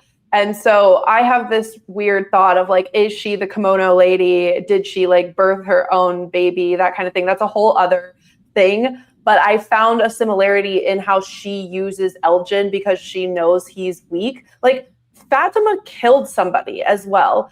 Elgin hasn't killed anyone, but in my opinion, it feels manipulative and a little cruel to be like, "Oh, this guy has just been tortured. He has no friends. He feels horrible for what he did to me. So I'm going to take advantage of that and use him as my dirt mule. And then as soon as he feels like he's done something and wants to be included, I'm going to kick him out." Like, that's so rude. That's the same level of rude as what the kimono lady did to him. And like, Fatima literally murdered someone. Yeah, I want to underline that because I'm glad you said that again at the end. She murdered someone that just because the show forgets, we don't forget. Tony, what did they tell people? Where did they tell people that she went? Like, I know Boyd threatened Elgin, "I'll tell everyone that you did it," but like, there's still a missing woman in the town that has been killed. Did they just hide her under a blanket or something? Like they put her under an invisibility cloak or something? Like, do they don't know what the hell happened to her? Tony, I forget this character's name. What character are we talking about right now? Is it Tilly? Tilly. Let me tell you something about Tilly real quick. All right, it did Tilly dirty. She got young dirty. They didn't give her no funeral or nothing. Show that lady who was out there dancing in the rain, trying to help everybody out. Show some love, show us some love. Glue Guns and Roses, what up to you? Brilliant YouTube channel. YouTuber says, "I disagree. Building a mud monster is strange, but Boyd is a good father-in-law, so we listened to her. Fatima complained, no one listened, but the best father-in-law ever, aka Boyd, listened this time." All right, we'll give the listening thing. We'll agree with that. But we didn't know she was building. No one knew that she's building a mud monster. All we know, and what Kenny can go by, is that she's got a ball of dirt in her room that she's shaping. And she's not known not to be a creative person. And she's not known for communication either. So she doesn't really tell people. She's not someone who's not known to create artsy stuff, right? That's who she is. As for Gabs, I said it from the beginning, and people laughed at me that Fatima was the kimono lady. And I still think it's a good chance that it's going to be. And though people don't think it's real, Tony Teflon has been a different actress cast in it, I always thought it was her. I said it from the first time I seen it. I thought it was her, and I don't think it's over yet. I think that we have to wait till the show plays out when it's all said and done. So, Gabs, you're gonna be right about that one. Stick to your guns on that one. They mention her in the episode tonight. They definitely bring it up again. So we talked about this a second ago too. Well, Victor and Henry. Victor sees if the trees are moving. I'm not great. I don't move trees. I pay. I don't good. I'm not working job. I'm not good. So he's crying and stuff. And Henry makes sure he's okay and helps him out. And we'll move on from them. Kenny notices the dripping from the mud. He heads to her room. This expects something crazy, and she's calmly there making her mud piles and says, "Hi, Kenny." And Kenny gives the Gen Z stare at her. And just moves on. He just like pauses and looks at her for a second. Okay. Let me say this about this golem thing. Yeah. My precious. And as somebody whose channel is based on making precious, and I never want to dissuade anyone or question anyone who's come up with one, but I don't know how anyone came up with this. That she was making a golem with this mud ball. Like, I didn't see any clue. Maybe I missed something, and I usually don't. I'm usually pretty thorough on this stuff, but I didn't see not one clue that there was some golem thing in this show. That's what actually I thought she was eating it. You know, like so when people have come up last week about it that she's making a golem. And then all of a sudden, it just so happened. Like if people just said she's making a protector or a monster, but specifically saying she's making a golem, and then next week the episode comes out and she's making a golem, I don't see how they would have been able to guess that.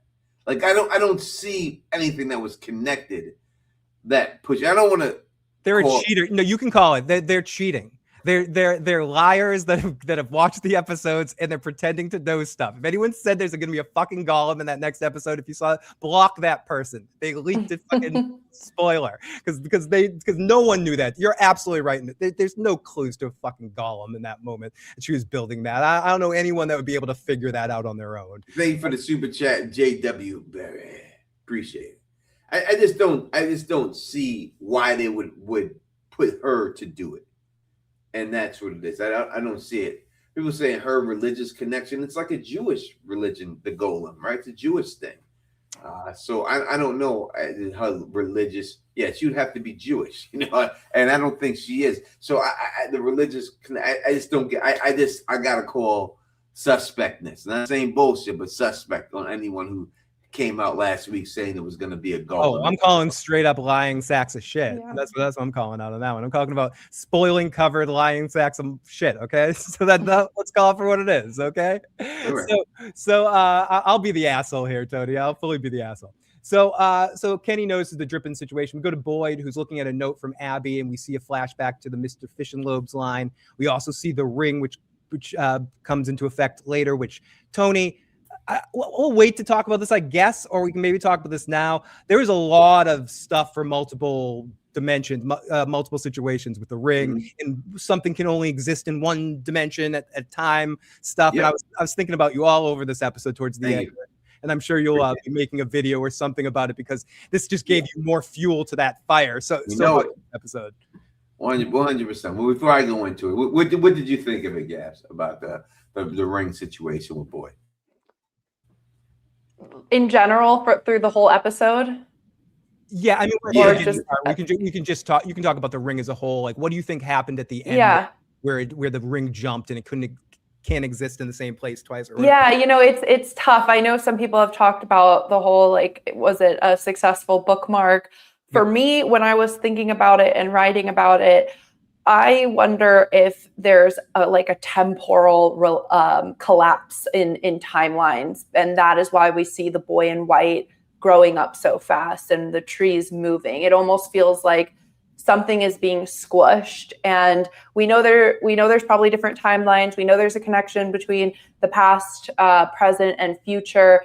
And I think it could be that things are kind of getting weird because they're running out of time and time is collapsing.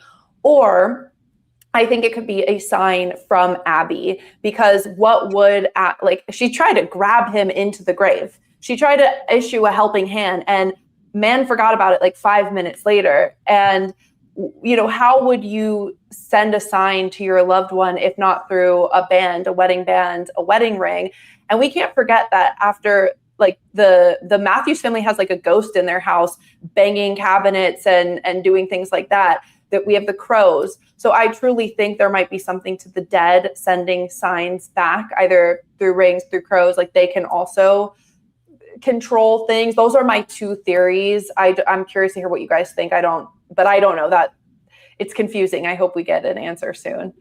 No, it is confusing, but I do think we're going to get answers soon. And I do think there's something to Abby trying to communicate with him. Tony has talked about this before, so I'm just going to steal Tony's thunder on this, that trying to maybe pull him underground, that some answers are somewhere underground, and the hand was trying to pull him down to kind of get him to go underground. That's not mine. All right. And if I'm bastardizing your theory, Tony, please correct me. But I do think there's some element of that I do think there's signs that Abby and Jim are floating around there and trying to communicate with people, possibly, or stuck between maybe a different dimension. Then there's some Star Trek stuff going on here. All good thing. People that know Next Generation, there's some all good things stuff happening here, possibly too. Anyways, Tony, how about what are you thinking about the ring?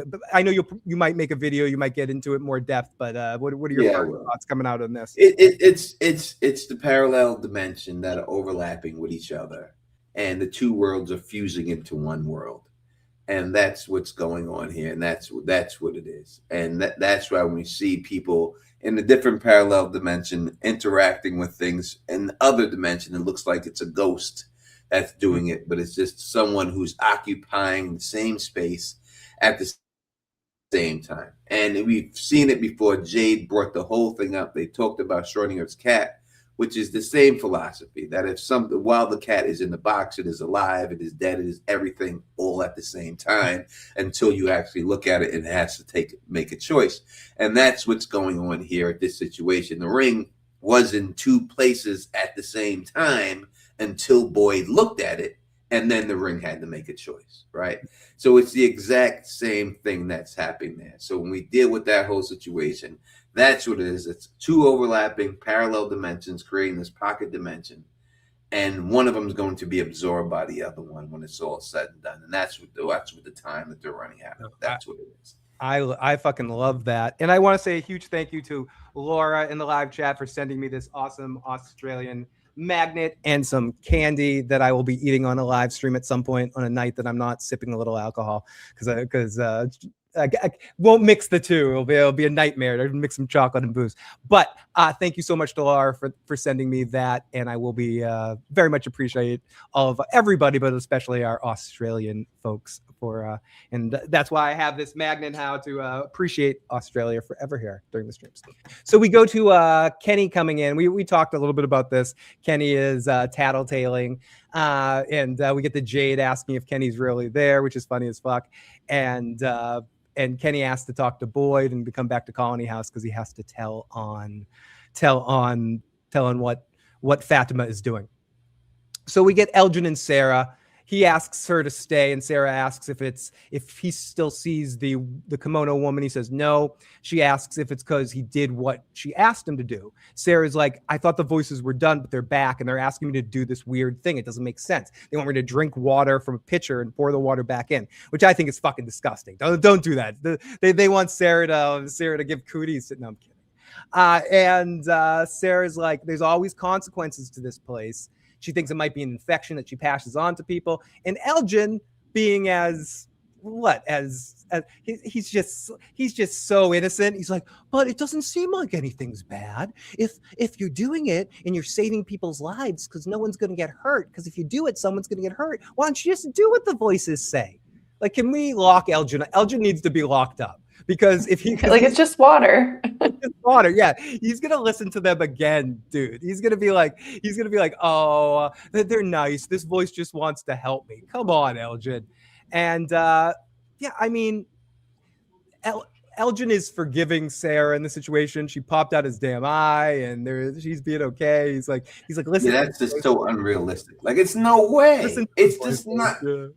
I don't care where they're at. I don't care what you've been through. You can't take my eye out and we have a conversation. They're cool, Tony. They're like so chill. She's like, oh, it's okay. Yeah, the first time we met. No, I don't remember shit. But you taking my eye out. Everything else is over now. Like it's just no. Well, wasn't Elgin? Yeah, when he was talking to Sarah. Yeah, well, wasn't he like hitting on her when he first came to town way back when? He was like, "Oh, yeah, I would have noticed you, or I wouldn't have missed you." So I'm like, "Oh, he went from hitting on her to her gouging his eye out." I mean, you'd think there'd just be even some physical trauma associated with that. 100%. I just think that it's just too unrealistic to me. You know, I just don't see it. I mean, maybe if they were both in straitjackets sitting in a crazy room, I could go with it. But in this situation where the chick just pulls your eye out, it's not like it's been a year. It's been a couple of days. He seemed more pissed at Boyd. It's been a couple of days. It's not like this is taking place years ago. No. Days. I don't get over stuff if people just say a bad word about me in a couple of days. Yeah, let alone popping out your eye. Pull my eye out. He seemed more pissed at Boyd about the whole situation than Sarah, who actually did the popping out of the eye. Like I don't know, but whatever. Like I don't want to be too hard on Elgin, but he didn't have a good episode. he was a big dummy. He was a big dummy in this one, but he did get Gab's MVP / giving him a big "it's gonna be okay, buddy" hug for this episode. Well, I had high hopes for him when he was having a seizure on the train or on the bus. I'm like, okay, this guy is a chosen one. He knows something, and he's really let me down. He's just been kind of a weak sauce. But I feel so sorry for him, the poor little guy. But yeah, I mean, he needs to get it together. I love how you call him a poor little guy. You're like, oh, poor little guy. And make sure if you have, what was that, Tony? Good. I was just gonna say, make sure if you haven't already, if you're watching this, you hit the like button, help share this out to more people, especially as the episode is ending right now. Now's the time. If you haven't, you're watching live, share this, like it, do whatever the hell you do. Put it on a rock, throw it through someone's window, tell them to listen to it, do whatever you're going to do. Check it out. Help Tony, like it on both channels, subscribe to Teflon TV, Phil the Issues Guy, and Miscellaneous Gab. And for coverage for all rest of the season, for all this fun stuff. And yes, all of us will be probably talking about House of the Dragon as well. So even Tony. Yeah, Tony. Have you read all the books, Gab, of No, I've read the original Song of Ice and Fire books that are out. House of the Dragon I didn't want to read, so I don't know what's going to happen. So I do. Okay, I didn't read Dunk and Egg either, so I approach that on my channel as someone who hasn't read the book. Dunk and Egg is very good. Like you may enjoy it. I've heard the season. Like listen to the audiobook on YouTube or something like that. I think you'll enjoy it. But okay, Fire and Blood's okay. I don't know about you, Tony. Fire and Blood, meh. Book that man has written in this series about this. I made my chops talking about that, making theories up for that stuff. So I love it. I really do love it. But it's just, to me, I can't. There's two reasons why I don't cover it like I did used to cover it. Number one, the fandom is very toxic. I mean, I hosted Con of Thrones and done things like that and all that. It's a very toxic fandom. Don't want to be around. I don't want to go to jail for the rest of my life. And I need new material. I just can't talk about stuff I talked about 9 years ago over and over again. Yeah. And to give me some Winds of Winter, some new material, I'd be with it. Yeah. Okay, I'm glad I'm not the only one who thought that, because that was why I didn't want to cover A Knight of the Seven Kingdoms at first. I ended up covering it, but I'm like, Severance fans are so nice. Pluribus fans are awesome. I'm like, Game of Thrones fans are fucking mean. Like, they are so mean. And I thought I was the only one, but it's good to know that that's a common thing. When I used to host, when I used to do the Con of Thrones, and I would host panels every year, they did a panel for me, and it wasn't even my idea. Like, the people who ran it, and it was called "What's It Like Being a Black Member of This Community?" And I would pack this panel full of Black and brown people, and they would just tell horror stories of how they've been treated, about what they get called. I mean, when I met Steve Toussaint, and that's how I got the interview with him and everything, who plays it, who obviously play. He'd tell you, like, when he comes, if you ever check that, he says it in my interview, like, yo, I got casted for the role, and someone said, Steve Toussaint's great, and the next comment was, Steve Toussaint's an N. He shouldn't be playing this role. You know, so that's what we dealt with in this fandom and stuff Yeah. and all that stuff. So that's just, but we can talk about it later when that goes. Yeah, Let me get to these things. We have stories, and I just want to say one more, Tony. Remember when you convinced someone without very little effort that you were Quinn? Yes, I did. They really believed that I was really Quinn. Melissa's Gab. Like Ideas of Ice and Fire. He was another YouTube creator in the Game of Thrones space, and happens to be. I convinced them. I really convinced them. They came up to me, and Quinn's a black guy too, so they came up to Phil was there. They came up to me and they go, and Gray Area was there with us too, and they're like, "Oh my God, Quinn, I'm such a huge fan of yours," like that. And then Gray goes, "He's not Quinn." And I said, "Shut up, Gray. Yes, I am." And she goes, "Are you really Quinn?" And then I did his voice. Hot. And after I did the voice of Quinn, she was like, "Ah, really is you? I can't believe it's you, Quinn." She posed for a picture. Yeah, she took a picture with him, and she went, And I "Oh." took a picture with him. That's so funny. It sent her off into the It was sunset amazing. thinking it was Quinn. All right, let me get these real quick before you go. Teflon Samuel says Teflon fears my predictive powers. He's going to eat that hot chip for the aliens theories.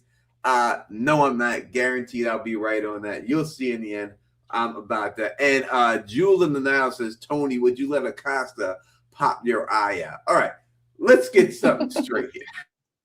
All right, let's get something straight here. Is she the Don's Hollywood crush? Of course she is. We all know. We've known that for years. We said that. Am I gonna let a woman take my eye out because I got a crush on her? Fuck no, I'm not. I'm a Don.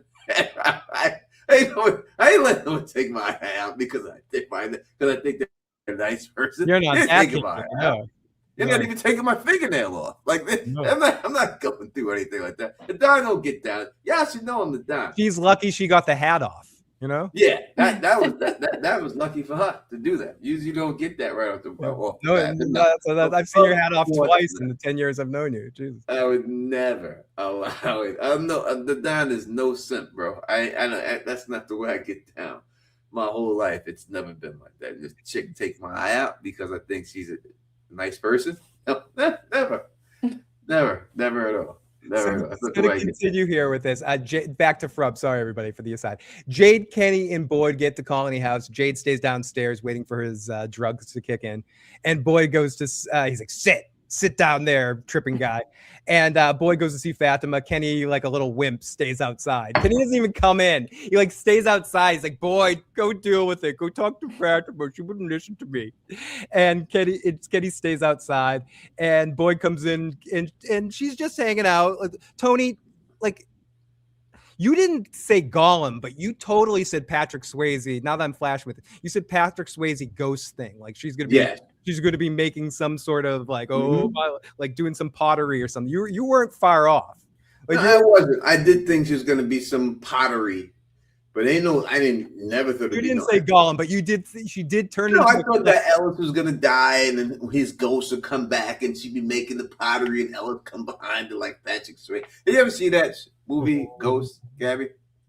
No. It's ridiculous. God. It's ridiculous. This dude dies, and then his ghost has a love affair with his widow while he helps find his murderer. It's the one sexy scene that all the women loved at the time was when she was doing a sculpture and she was making pottery, and then his ghost came behind her and his shirt off, and he was guiding her hands to make it and stuff like that. So okay, that's what I figured was going to go with this thing. I figured she'd be doing that. I love the spoof of that in the Naked Gun. They do an awesome spoof of that in the Naked Gun. And they do some type of pottery. I thought it would be something like that. You know what I mean? The people are like, hey, I love that movie. A lot of people love that movie. It was a big hit. It's a good movie.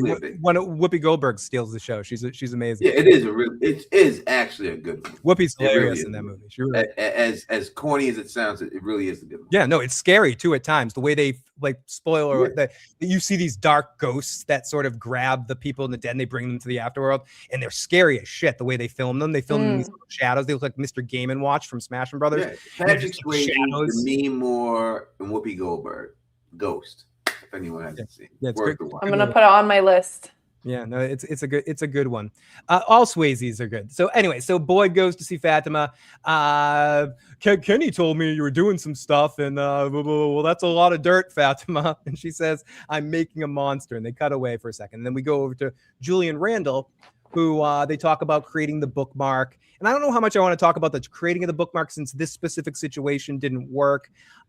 Tony, you mentioned this a little bit. We'll pass over to you in a second. Gab, why do you think the bookmark didn't work? Do you think they're on the right idea, or like what do you think? You know, I understand why you don't want to talk about it too much, because like I just don't know. I'm just kind of here waiting for it to play out. I don't want to talk out of my ass and say something when I feel like I don't know. Even in my review, I'm like, I don't know. I wonder if it's something to do with, rather than writing something down, you need a thing to transport you to that area.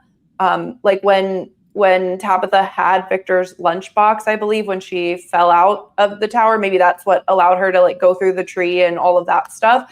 So I think they're on the right track, but they need to troubleshoot a little bit more. Yeah, and I don't know. I'll pass over to Tony in a second. I don't know if it has to be. My only thought was, does it have to be something personal, like a personal item, something like the ring or the bracelet, like some sort of item that is more like emotionally tied, not just a piece of paper with a note on it. Anyways, Tony, what are your thoughts? I mean, we see it, right? In Victor's whole thing, when Victor goes back, right? He has a note, a lunch pad with his address on it, right? He has sure. it, and she goes right to, I mean, she's 5 blocks away, right? when she has that, right? So it's obvious that in order to get to a certain time period, and you're trying to get tied to that time period, that you got to have something that ties from that time period in order for you to get to that spot. Right. You need to have something that also already has. When you look at her, I mean, the clue that people should have caught, and I'll give it to you, is that when she was playing Dress Up with Elgin, and that was the whole thing. That's the whole reason of the Dress Up with Elgin. You could see she dressed up, and there was a whole bunch, and they talked about how the clothes were from different time periods, and they were putting it on, they're modeling them, and that was a hint to exactly about how it has to happen. That's why they had her do it with Elgin and everything. Because what else was it that they were doing there? They found the camera and they took a couple of pictures and stuff. And I mean, it's really the underlining story is that that's how she's going to be able to get it. But she's going to have to take some type of So you think she's going to have to take the mushrooms? Yeah, you think she's in order to transport yourself and feel people from parallel dimensions. And if there is a Julie in the parallel dimension, and if you get information from that Julie, and whoever else, a story walk, if you want to call it story walking, which I just think she's in the parallel dimension going over stuff, you have to have that bridge. It comes down to acid opening up the mind and a certain frequency of music that ties in, that allows you to transfer yourself over there when it's all said and done. That's why Jade was able to do it with the song. And that was the frequency that got him there, that got those kids to come over to him and stuff. And the two kids to come over. And also, when you break a plane to go into a parallel universe, 2 things have to happen. It's either velocity and trauma, and those 2 things combined would allow you to break into a parallel universe. And that's exactly what you see with Tabitha when she goes from the lighthouse. She has the velocity, she has the trauma, she pops up, she's in the alternate dimension. That's why I don't believe that this Henry here is this Victor's actual father.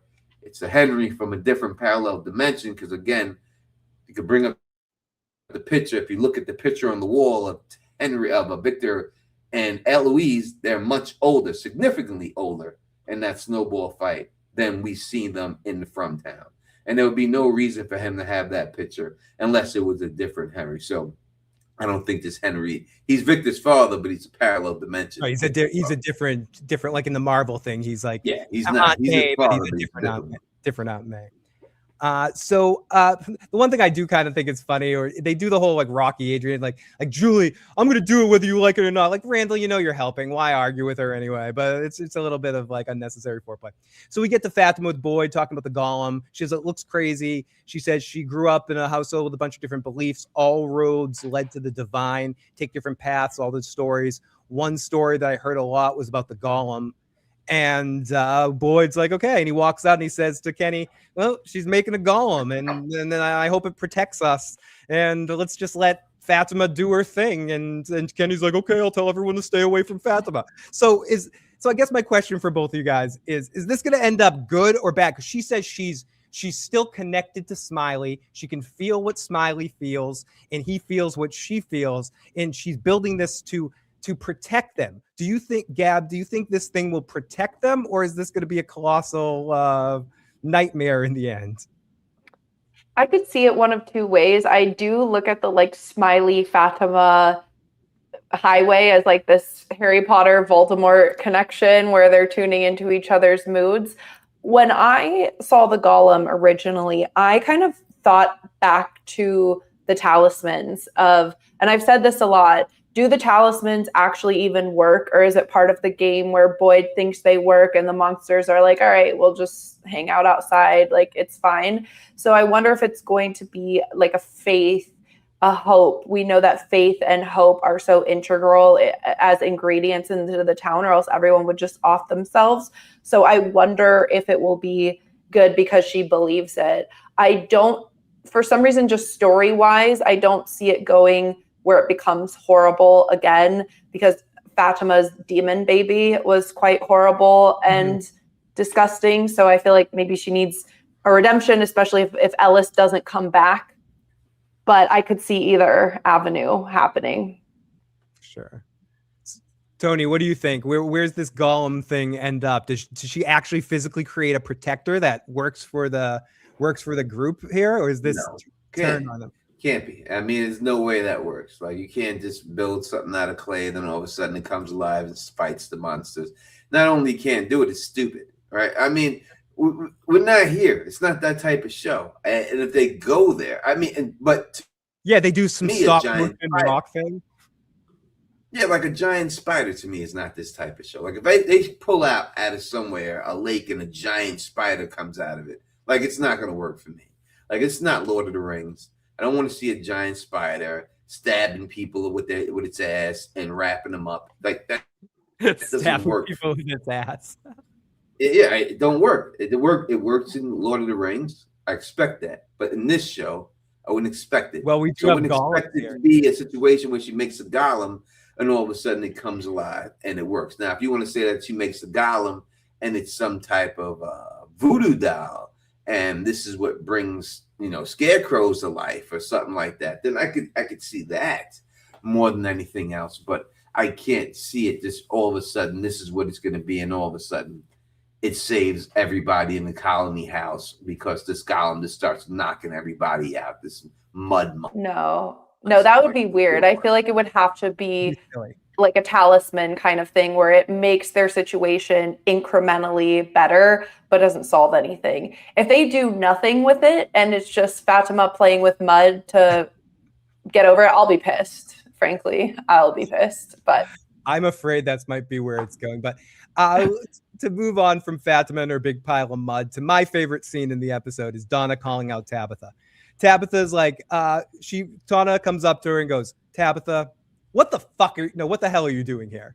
I don't know. My mind keeps going back to Jim. No, Tabitha. What the hell are you doing? The Lake of Tears, Don's like, no, listen, let's pause everything.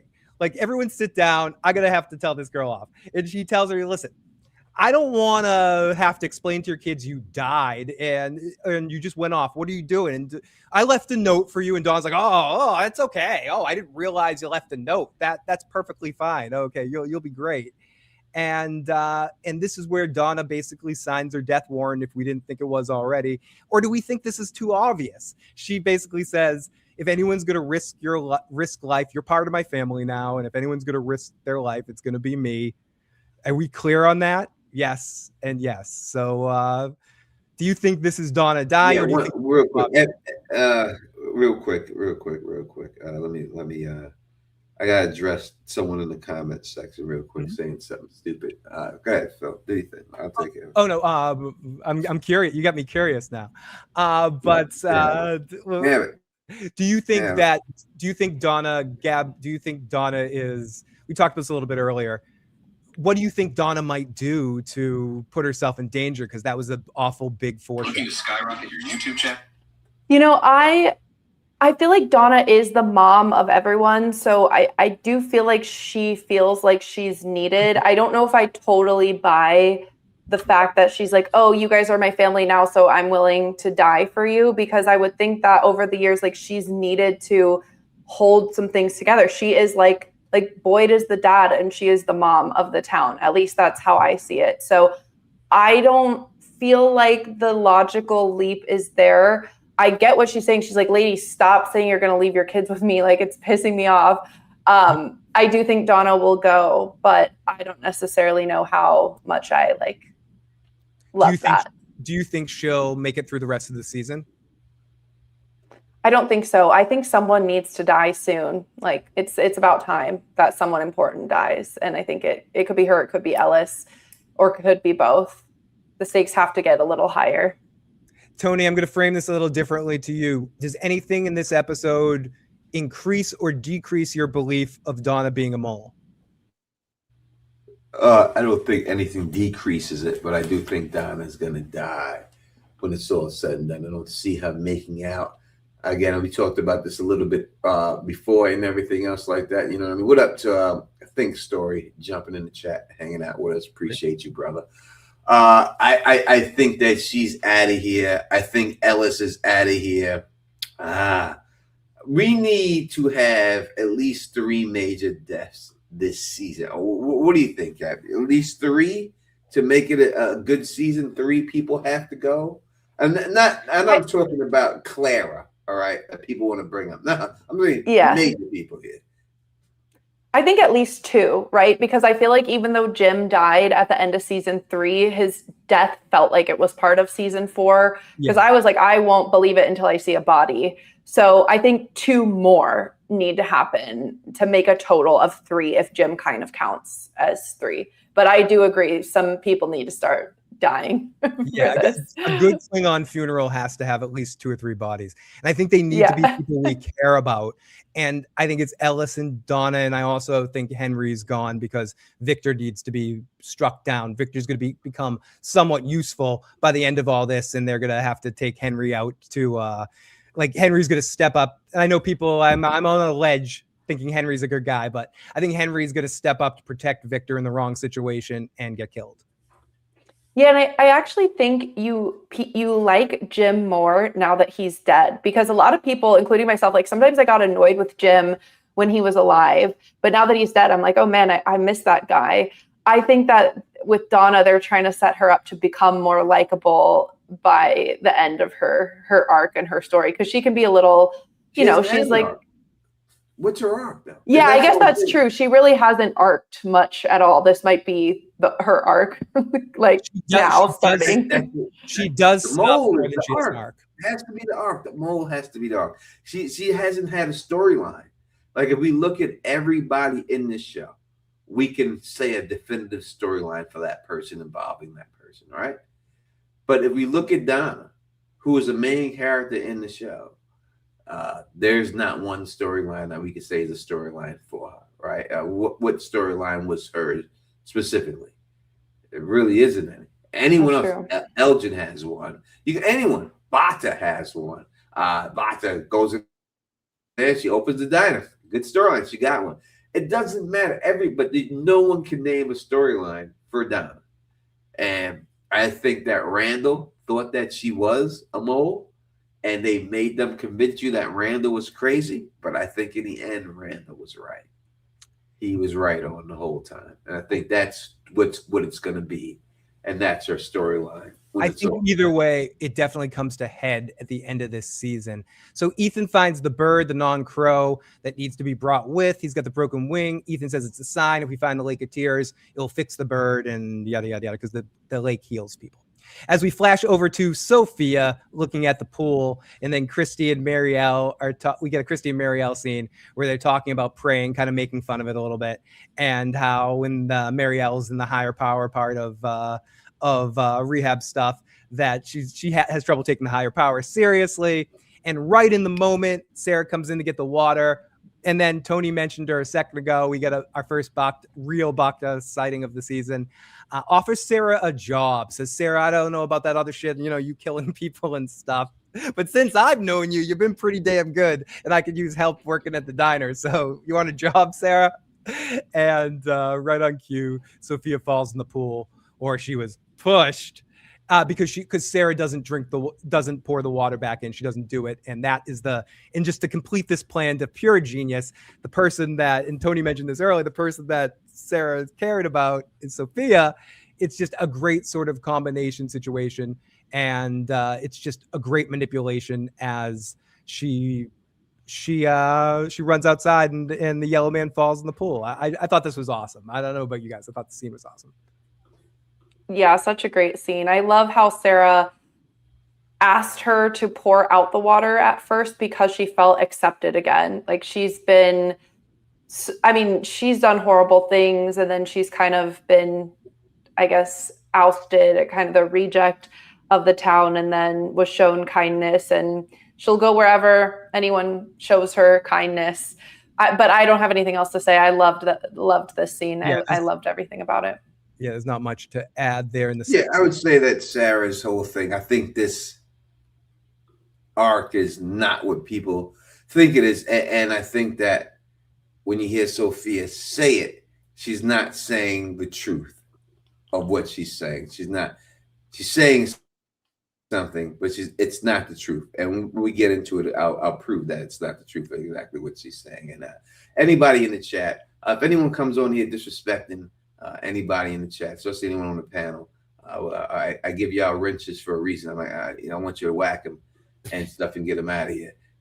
So I did it myself and took that person out there, got them out of here. I ain't saying y'all have to block somebody forever, but if you want to ban them, put them in the box.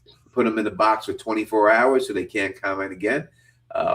You can put them in the box. Put me in the box. I need to go in the box. Anything else like this is a block. Just let me do it. I'm out of control, Tony. Put me in the damn box. Jade goes outside to talk to Boyd. Okay, so he talks about Fatima's mud monster, and Boyd is basically like, I don't know if I should be helping or stopping. And Jade's like, my point, something changed, made me realize I need to do something drastic. Boyd's response was, well, what's your point? I love Harold's so hilarious. The question is, what isn't why she's making it, why she's making it now? As we go over to Donna, who finds the totems, and she says these things are even creepier in person. Did she see pictures of them, or people just told her about them, I guess? And Ethan says they're there to hold off evil spirits, and Donna has a funny line, comforting, I suppose. And they get to collecting all the stuff as Tabitha and Ethan go to the lake for some water. Randall comes upstairs to give her the paper. Oh, yeah. So Julie's cutting her hair. That's it. We don't have to talk about that. Julie cuts her hair. I mean, okay, someone wanted us to say something about this, so I guess we can talk about this. I guess I was a theater guy, and I worked in the costume department, so I'll comment on it. People say, make a comment about the wigs in the show. Yeah, the wigs aren't great. Moving on, like okay, the wig doesn't look great. Whatever. What do you want us to say? My head suspends the disbelief. I don't notice it unless someone points it out. But I don't know if that bothers either of you guys. I don't care about the damn wig. I can get past it. Yeah. Who cares? Who cares? We see it too. The wig's bad. We get it. It's fine. The wig is terrible. I mean, it is terrible. It is terrible. Only thing I could say is that we know she did that cover of Cosmopolitan magazine or something. She did a big cover shoot for her. And maybe she couldn't manipulate her hair because that cover was coming up. Fair. So they did the best that they could do with it and everything. And that's the only thing I can think of why they would put that. It's still not the worst thing ever. If anyone is Breaking Bad fans, it's like when they had Walter in El Camino, they just had to put a bald cap on him over his hair because he didn't want to cut his hair for a part. So head ends up looking like Megamind in the episode. Like, so it's not always perfect in everything. But my brain. I mean, looking at House of Dragons, we see bad wigs. Dude, Game of Thrones with the whole series. Rhaegar Targaryen. Yeah, like Think Story says the wig itself is a bookmark. That's a bookmark. That's the wig. That's hilarious. I am at least happy to know that Julie's short hair, we got to see it. because then I thought the Julie that tried to save her dad was like years in the future. Mhm. They were trying to make her look like a mom or like a grown-up woman with some like botched haircut. And I guess in From, they don't necessarily have hairdressers. Could she have just put her hair in a low bun and tucked her ponytail in her shirt to avoid the hair pulling? Yes, but I understand why they needed to do it. And if she was really trying to avoid the hair pulling altogether, I'm not like condoning this. She should have just like cut it, shaved it. Like, well, Yeah. why not go Yeah, full like how hard are you trying to go, Julie? Like, how dedicated are you to being a story walker? Exactly. Go You want hard. to do this? You don't want them to be able to grab you? Shave that shit, dude. Like, don't be a wimp here. Go for it. Go hard or go home. Thank you. Exactly. Good. Awesome. Okay, so we go off to Julie and Randall. She folds up a paper, draws a symbol, and says, if I bring this back with me and draw the symbol on the paper and I leave it there, then it will be on the paper in the present. And then I can use the symbol to bring me back to that location. Get it? Yeah, sure. Okay. That generally makes sense in concept, but I don't think it's going to work with just a random piece of paper. So she steps through, and as Tony pointed out, Tony, because what she was dressed up and stuff, she ends up at the massacre. Why did she end up at the massacre, dude? Like, it's so weird that she ended up there. And I have no idea why she did that. And she sees the yellow man probably for the first time, and she goes and sees him eating a liver, and he comes at her fast as she goes to draw the thing, and she's able to scribble it quickly as Randall takes her out, but the symbol is not on the paper, and it didn't work. She's scared, but great acting by Hannah here. Oh, that's why Tony got disconnected for a second. So she's scared. Great acting by Hannah here. I don't want to speculate too much, but why? Do you have any thoughts on why this didn't work? Because I'm with you too. This type of stuff makes my head hurt a little bit. I heard you say something like this on your channel. I'm similar. I like more reacting to what I see, and rather than, I'm not like Tony or Real that are really amazing at sort of coming up with theories and thoughts and going Sherlock Holmes on it. But for me, it's sort of look at what's actually happening. But why do you think it didn't work? Maybe. Yeah, I can't tell because it all happened so fast. And I looked at it a couple of times where she was scared trying to quickly write down the symbol, and then Randall pulled her out just in the nick of time, and then she sees the blank piece of paper. It's either just like the theory that doesn't work, or she misunderstands the function of story walking.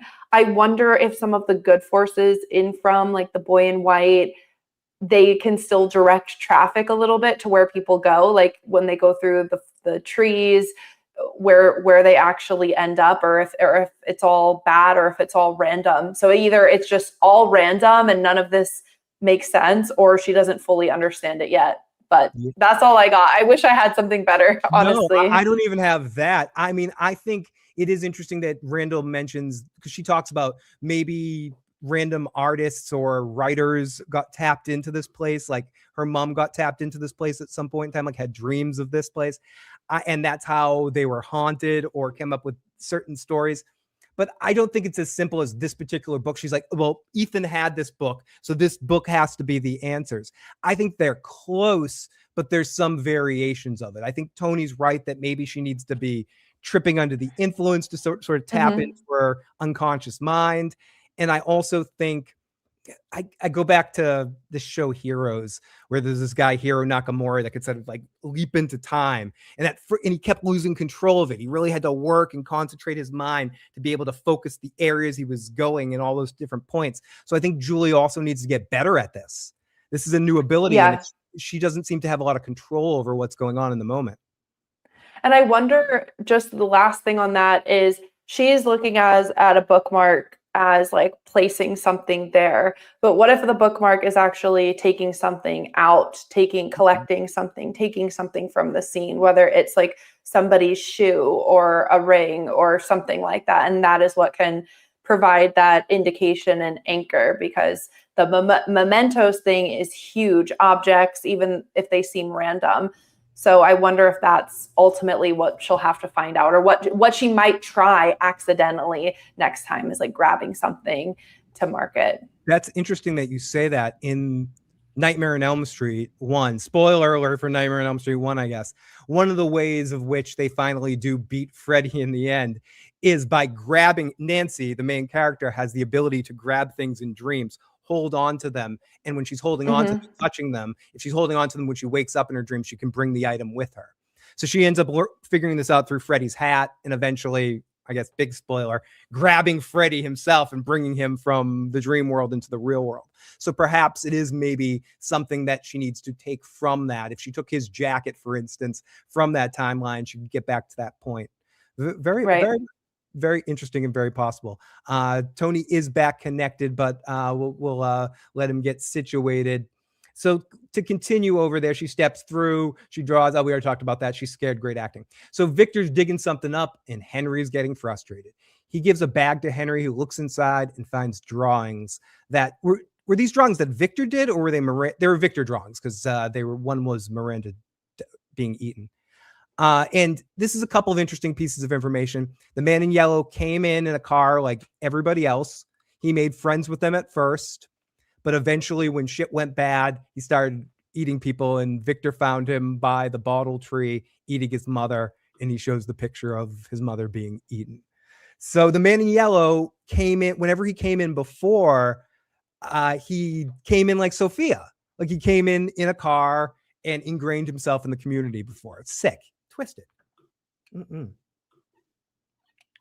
I truly wonder if the man in yellow comes every cycle as a different person. Like if that man in yellow was an original townsperson, and if by the end we'll see Sophia eating a liver. Like he stays as that shapeshift for as long as he's in the actual town proper.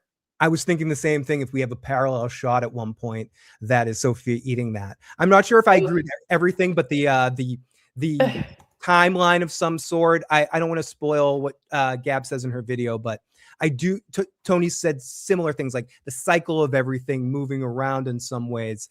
And I think it is part of the cycle, and we may be hanging out in the devil's living room. For a spoiler here a little bit, but anyways, so we go over to Christy and Marielle taking care of Sophia's arm, who tells a story about you may think it's silly, but I'm going to tell the story of Abraham.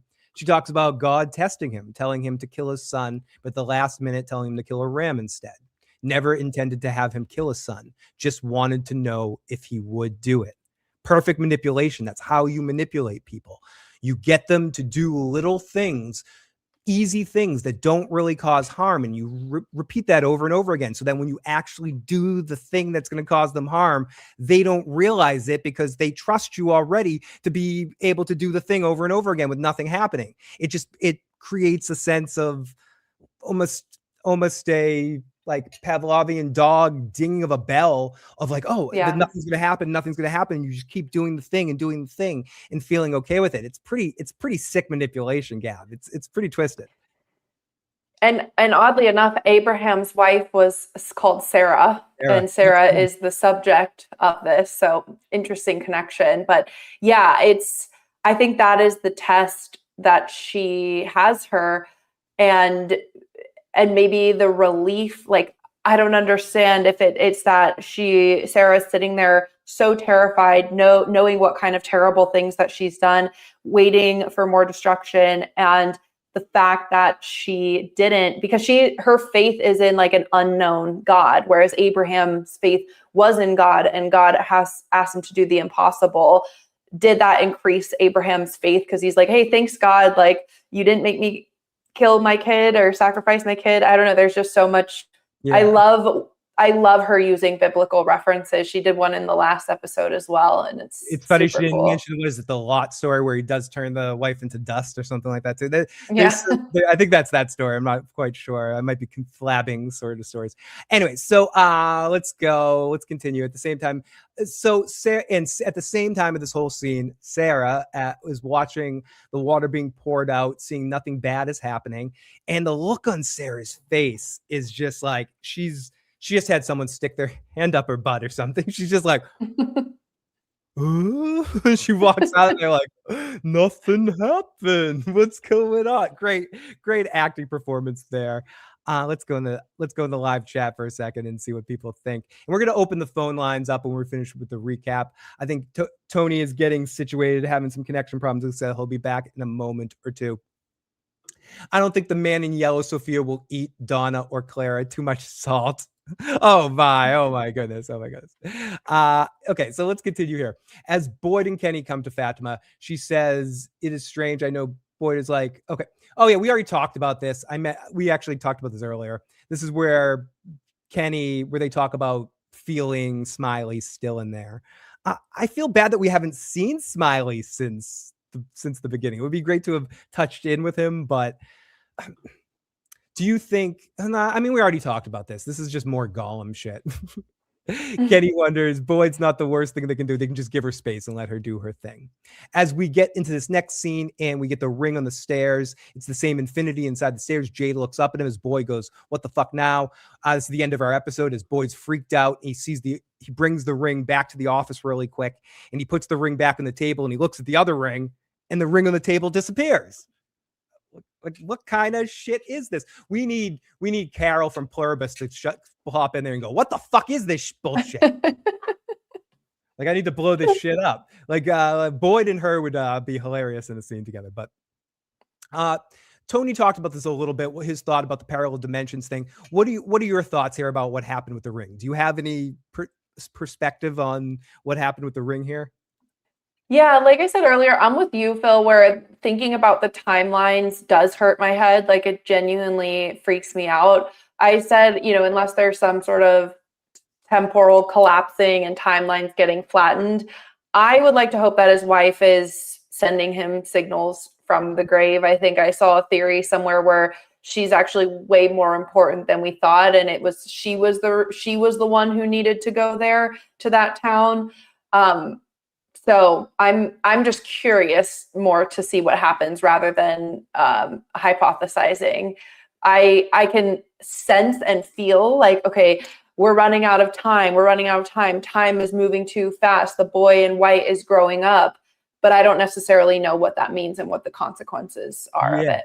I don't know exactly what it means and what he's doing, but I also think that, and thank you so much for Fernandez T for these 5 super chat donations. We appreciate it, my friend. And Nick Knack says, to undo a Gollum spell, you have to burn them. Interesting. Considering we've seen only fire can kill the dragon, or fire can't kill the dragon. I'm sorry about that. So the end of our episode pops up, our last scene of this episode. All the group are collecting food. All the food are collecting the group. And they're talking cartoons, my favorite subject. As Ethan's trying to get the bird wet. That sounds unnecessarily dirty. I didn't mean that. Like, Ethan's trying to get his bird wet. As the red shirt Roger, who's this Roger? We meet Roger tonight, and Roger's the one that picks up the rope. I'm like, who the fuck is this Roger dude? He's dead next episode, probably, or dead sometime. Who gives a fuck? He grabs a rope, and Lost fans who got a couple of Easter eggs in this episode won some Lost music earlier in the episode. There's a scene, I don't know if you've ever seen Lost, Gabby, that no, that there's a scene where a character's on the beach and he finds a wire just on the beach and he grabs it and pulls it, and it leads to a major plot point. So this was not exactly that, but I could see how a Lost fan would be like, a little bit like that there in that scene. So they pull in it, and a barge from the lake pops up. Is this the lake that Ethan was looking for? I'm not sure, but I kind of know what's on that barge. I don't want to say it right now. Avoid looking at the chat because people are probably gonna be talking about it, Gabby. I already saw it. It's okay. We could talk. I already saw what's on there. So the cat's out of the bag. So there's like scarecrow thingy majiggy things that are on there, some sort of scary substances that are on that barge underneath. So was all this, did Dead Jim set them up? Yeah. I mean, are they down there? Like, is that a hint that they need these things to actually help? Possibly, maybe they could be some sort of other kinds of totems or talismans of some kind. I don't know. Everybody, that is our recap. But if you want to join the conversation, the phone lines are open 781-990-8509. Call on in. Ask myself, Gabby, Tony should be back at some point. Ask him a question too. You can pop in the live chat too. And if we've missed your comment in the live chat, you've been screaming at me all night, and you're like, Phil, you blind bastard, you haven't read my comment, and I've been trying to get through. You can also text that phone number 781-990-8509 to get your conversation point in, get your question in. Do it as we break down the rest of this episode. So I know one of these answers going into this next episode, Gab, as we're waiting for some comments and questions. What are some of the things you're looking forward to going in the next episode? Tripping's one of them, right? Yeah, tripping is for sure one. I want to see what the bird does. Like, does it get cured, or does it die, or does it change form? Yeah. So I'm curious. Oh, we got our first call of the night. This is area code 315. Welcome to the show. What's your name? Where you're calling from? And what's your question or comment? Nonfiction. I'm calling from Syracuse, New York. Hello, nonfiction. Hi, Phil. Real quick. Okay, so I think Julie, she needs like an item or a thing. Like, I can't explain it. When I was reading the Wheel of Time books, like if you go into the Teleriad, whatever, the dream world, you have to like have something in your mind, but she's never been in From, so she needs like Victor's drawings or somebody's items, which I know people want her to find something in Acosta's basement, or not Acosta's basement. Sorry, I've been drinking. You know what I mean? No, that's in fine. The basement. The basement that Acosta's in looking for clues. You can call it Acosta's basement. Like, right, but I don't think there's things from the 1500s down there. So she's going to have to figure out another way to get there. But I think that will start with her bookmark. But my other thing is that I've said in the chat, and everyone has seen but you guys, is that I think possibly Story Walking Julie caused Abby's freak out that they were in a dream world and she started shooting everybody. What was that again? Could you repeat that? Sorry. I think. No, I've been drinking too, so I'm sorry. Happy Mother's Day to you, Phil. Yeah, thank you. I think Story Walking Julie caused Abby's breakdown, why she thought they were in a dream world and started shooting everybody. Oh, okay. Very possible. I mean, do you think Story Walking Julie was also who was slamming the dishes and stuff in the kitchen? Possibly. I'm confused because, okay, so, all right. I think the boy in white is good because Sarah said before that she thinks that he's stuck there like everybody else. Evil, and he wants freaky to help, but he doesn't know how.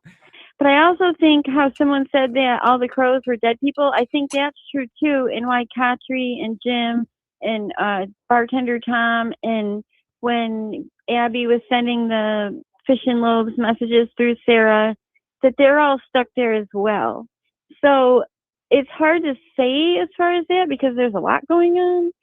But I forgot where I was going with that because I've been drinking. But so I don't know who was slamming the things, but the ring thing I think was definitely Julie. Oh, the ring thing. I don't know about the slamming of the cupboards and stuff though. Like maybe that's Jim. Who knows? Interesting. I mean, I do think you're right in the sense that with Julie and the story walking and how she needs to sort of get more involved with it, learn it, work out the skill. It's not just something you can easily snap into and go through. She needs to sort of build up that ability. I also wonder who the author of that Gulagog book is, because is it Julie once she leaves? Possibly. But anyways, the last thing I want to say, and then I'm going to hang up because I've talked too long, is no, you're fine. Ellis Cordion, when he did his AMA on Reddit, he said they asked if anyone is a method actor on the set, and he said that Scott is. So every time I see Victor now, I picture him skulking around the scenes. behind the scenes being an asshole and everyone being pissed off. Oh no, he's not going Andy Kaufman. When he's a Method, he's being a sweet innocent kid around set. He's like, oh, everybody, Yeah, can I I'm eat? sure. He's eating peaches and stuff, you know. He's eating peaches. He's a cutie, you know. Not answering anyone's questions, pissing on himself, and not talking about anything. Right? Exactly. It's that's. I mean, he's probably been drinking too, if that's the case, you know. I hope so, because he also needs to celebrate his mother being chewed up by the man in yellow. All right. On that note, happy Mother's Day to everyone in the chat. Please, people, hit the like button. It drives me insane. Thank you. It's right. I'm insane anyway. So, but I'll jump on that train too. Thank you, Nonfiction. Have a good one. Okay, you guys have a good night. Thank you so much. But yes, please call in. Gab, thank you for joining us tonight. We appreciate you taking some calls and stuff too. If you have a question for me, for Gab, if you haven't already, make sure you subscribe to Miscellaneous Gab here on YouTube for all of her breakdowns on so many different shows. I was watching a little bit of your Pluribus stuff and Severance, and I love Pluribus. I covered every episode as well, and I've even done a couple of podcasts in the off season. I'm not going to hijack the stream to talk about it because no one wants to hear about it because I talk about it too much. But maybe we can talk about that off the air at some point. Yeah, it's actually how I learned about you, Phil. Is I would do pre-show lives, and everyone would say, "Oh, we got to Phil's the post-show live." So that's how I learned about your channel. No, we'll have to. I'll talk to you after the show. Let me take these two. We got two phone calls here. This is area code 725. What's going on? Hello, this is Treasure, and I just have to tell you, your guests are just amazing this past week because Miscellaneous Gab, I listen to her all the time, especially when she talks about Severance. I knew she would get this show. I just knew she'd like this show, and I'm enjoying this. The two of you, you're great together. Oh, thank you. Thank you so much. I paid Treasure to say that, by the way, Gab. I gave Treasure money. I was Venmoing her $50 to tell you should join my Pluribus podcast, and that's it. You know, sometimes I don't even watch new shows. I just watch you two talk about them. Yeah, thank you, Treasure. You are a treasure. I know that's cheesy as shit, but someone had to say it.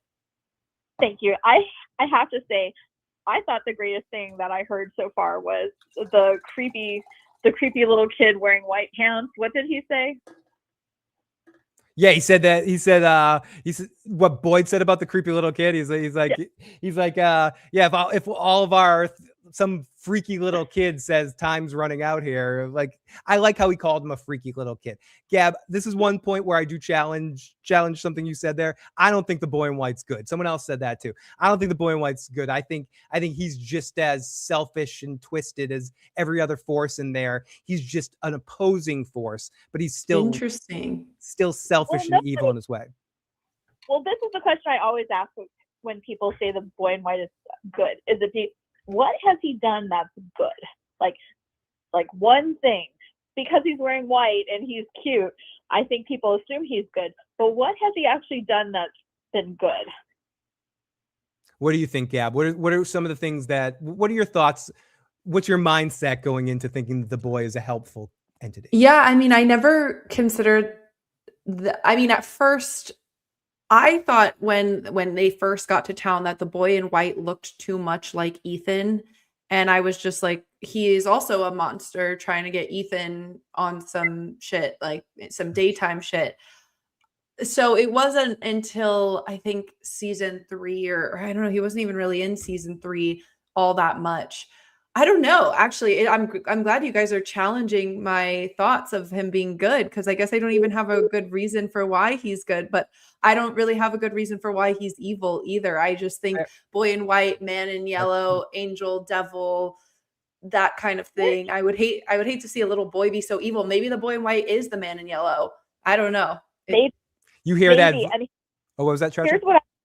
Here's what I point out whenever anyone says he's good. He skipped across dead bodies on the day of the massacre, sat down on the merry-go-round, waved and smiled while the massacre, like the carcasses were just surrounding him, smiled at Victor.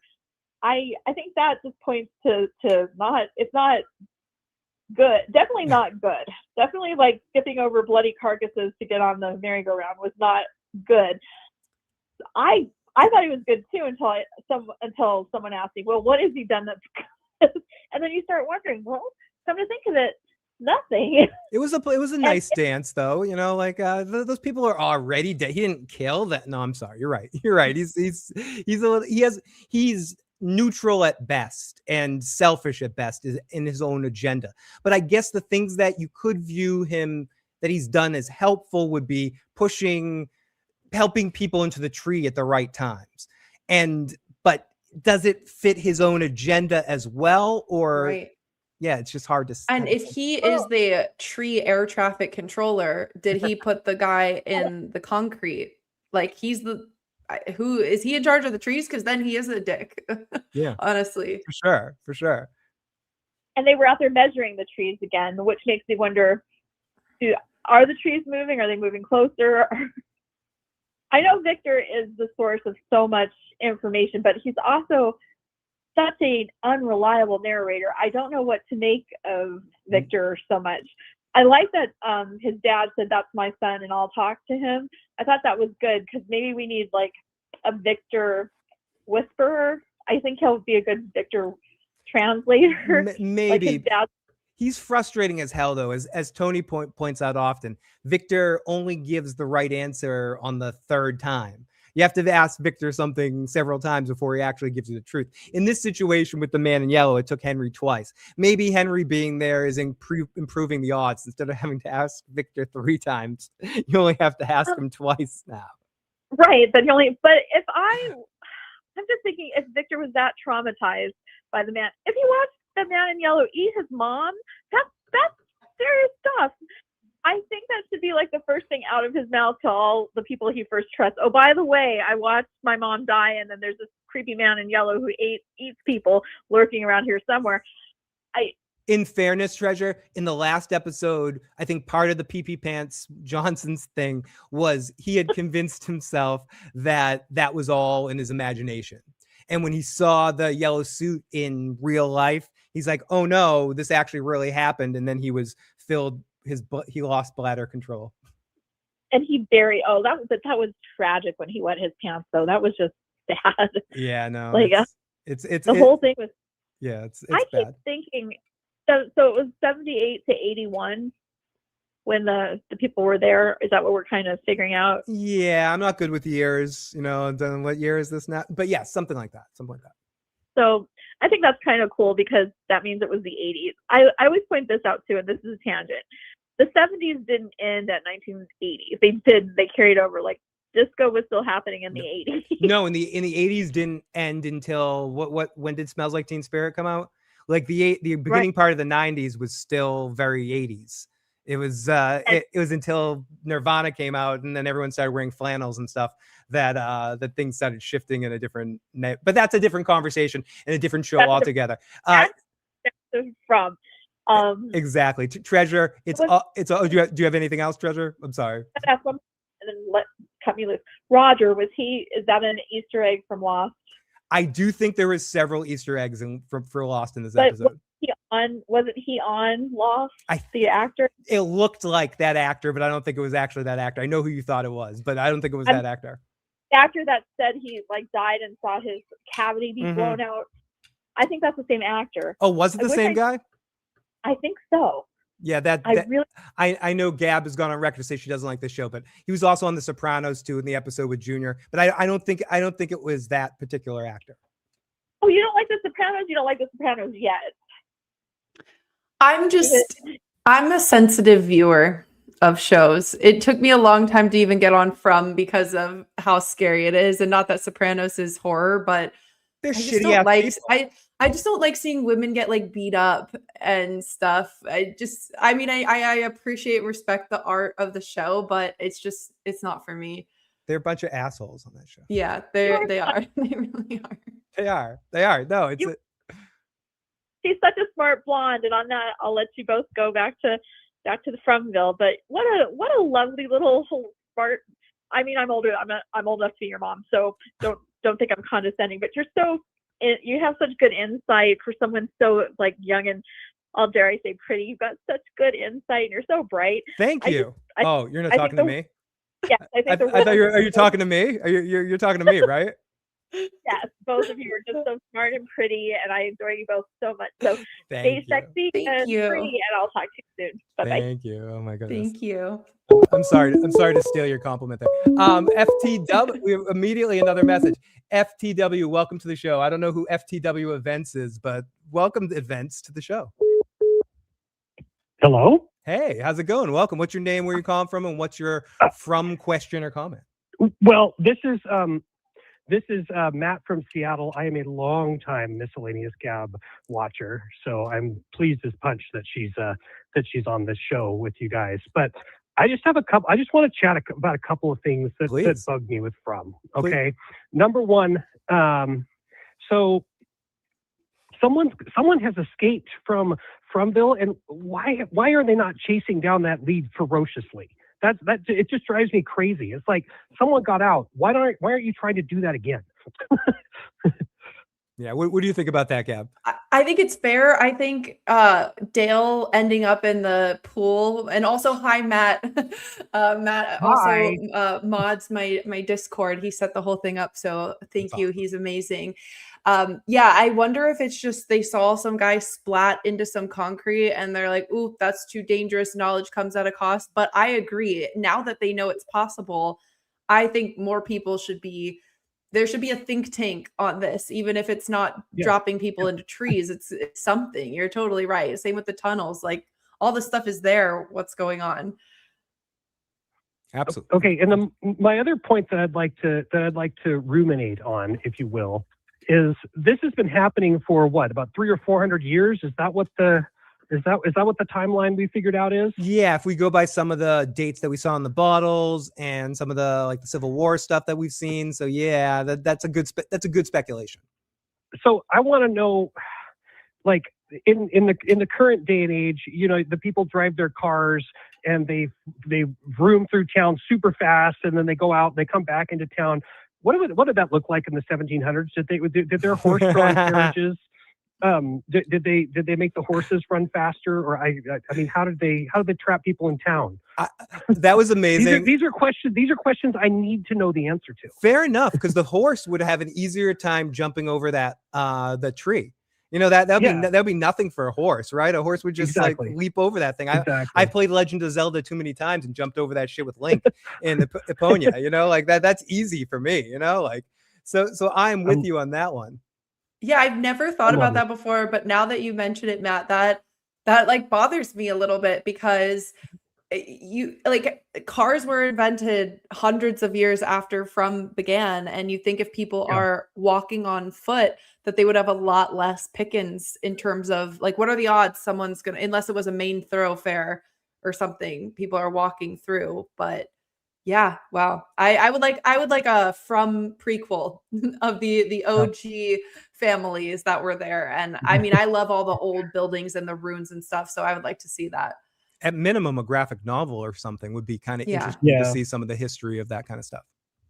Yeah, that would be cool. Well, I'm not going to take up your guys' time. Oh, you can take up all of our time, but we appreciate these are important questions. Yeah. No, you are. Yeah, very important questions. Gab, I love your channel, always have, and I'm so glad I stumbled on these two new channels to follow. So I'll be lurking, and I'll try not to suck and make it not worth your while. So.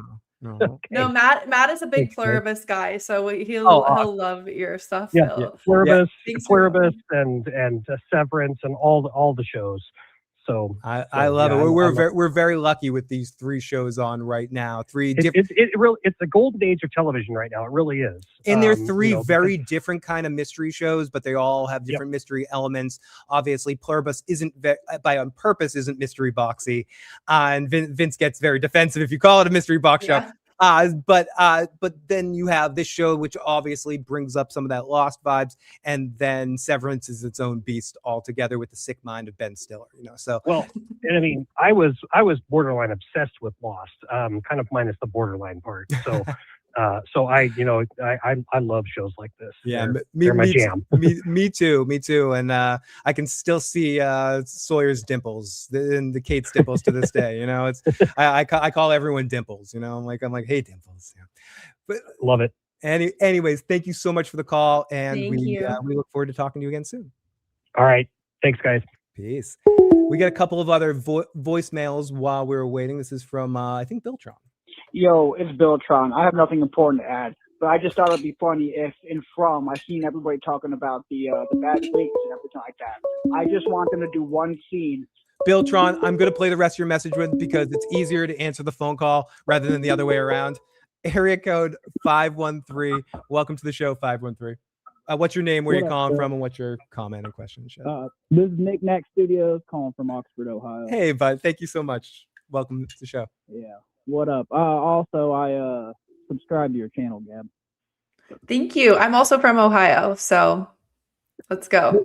Cool. Hell yeah. So I got a theory video I'm working on, and I'm a little afraid I'm not going to get it out in time for these next few episodes. And I know we're going to get into this weird stuff going on with Marielle and the handcuffs. So I wanted to call and get the theory out there. Do it. Put it into the world. So, I was sitting there thinking about what connected Julie, Randall, and Marielle, and why they were chosen by the story or the music box entity or cicada entity. So I started looking into it, and I was like, wow, okay, maybe I don't think Marielle's addiction stemmed from just losing Christy. I think there's something deeper going on with her. And so I started looking into traumas, and I think what connects them and why they were chosen is Julie, Randall, and Marielle all have PTSD. And there's 3 forms of PTSD. There's acute, chronic, and then there's complex. Mm-hmm. So I think Julie would most likely, from the event of losing Thomas, have the acute, which they refer to that as the one where you get little flashbacks, and they consider it mental time travel, which was interesting. And then a few years ago, we had the cicada event, and there was people all over the country that their chronic PTSD was triggered by cicadas. Mm-hmm. So I think that would relate to Randall. And then the complex one's really interesting because it's the one that is most likely to cause drug problems.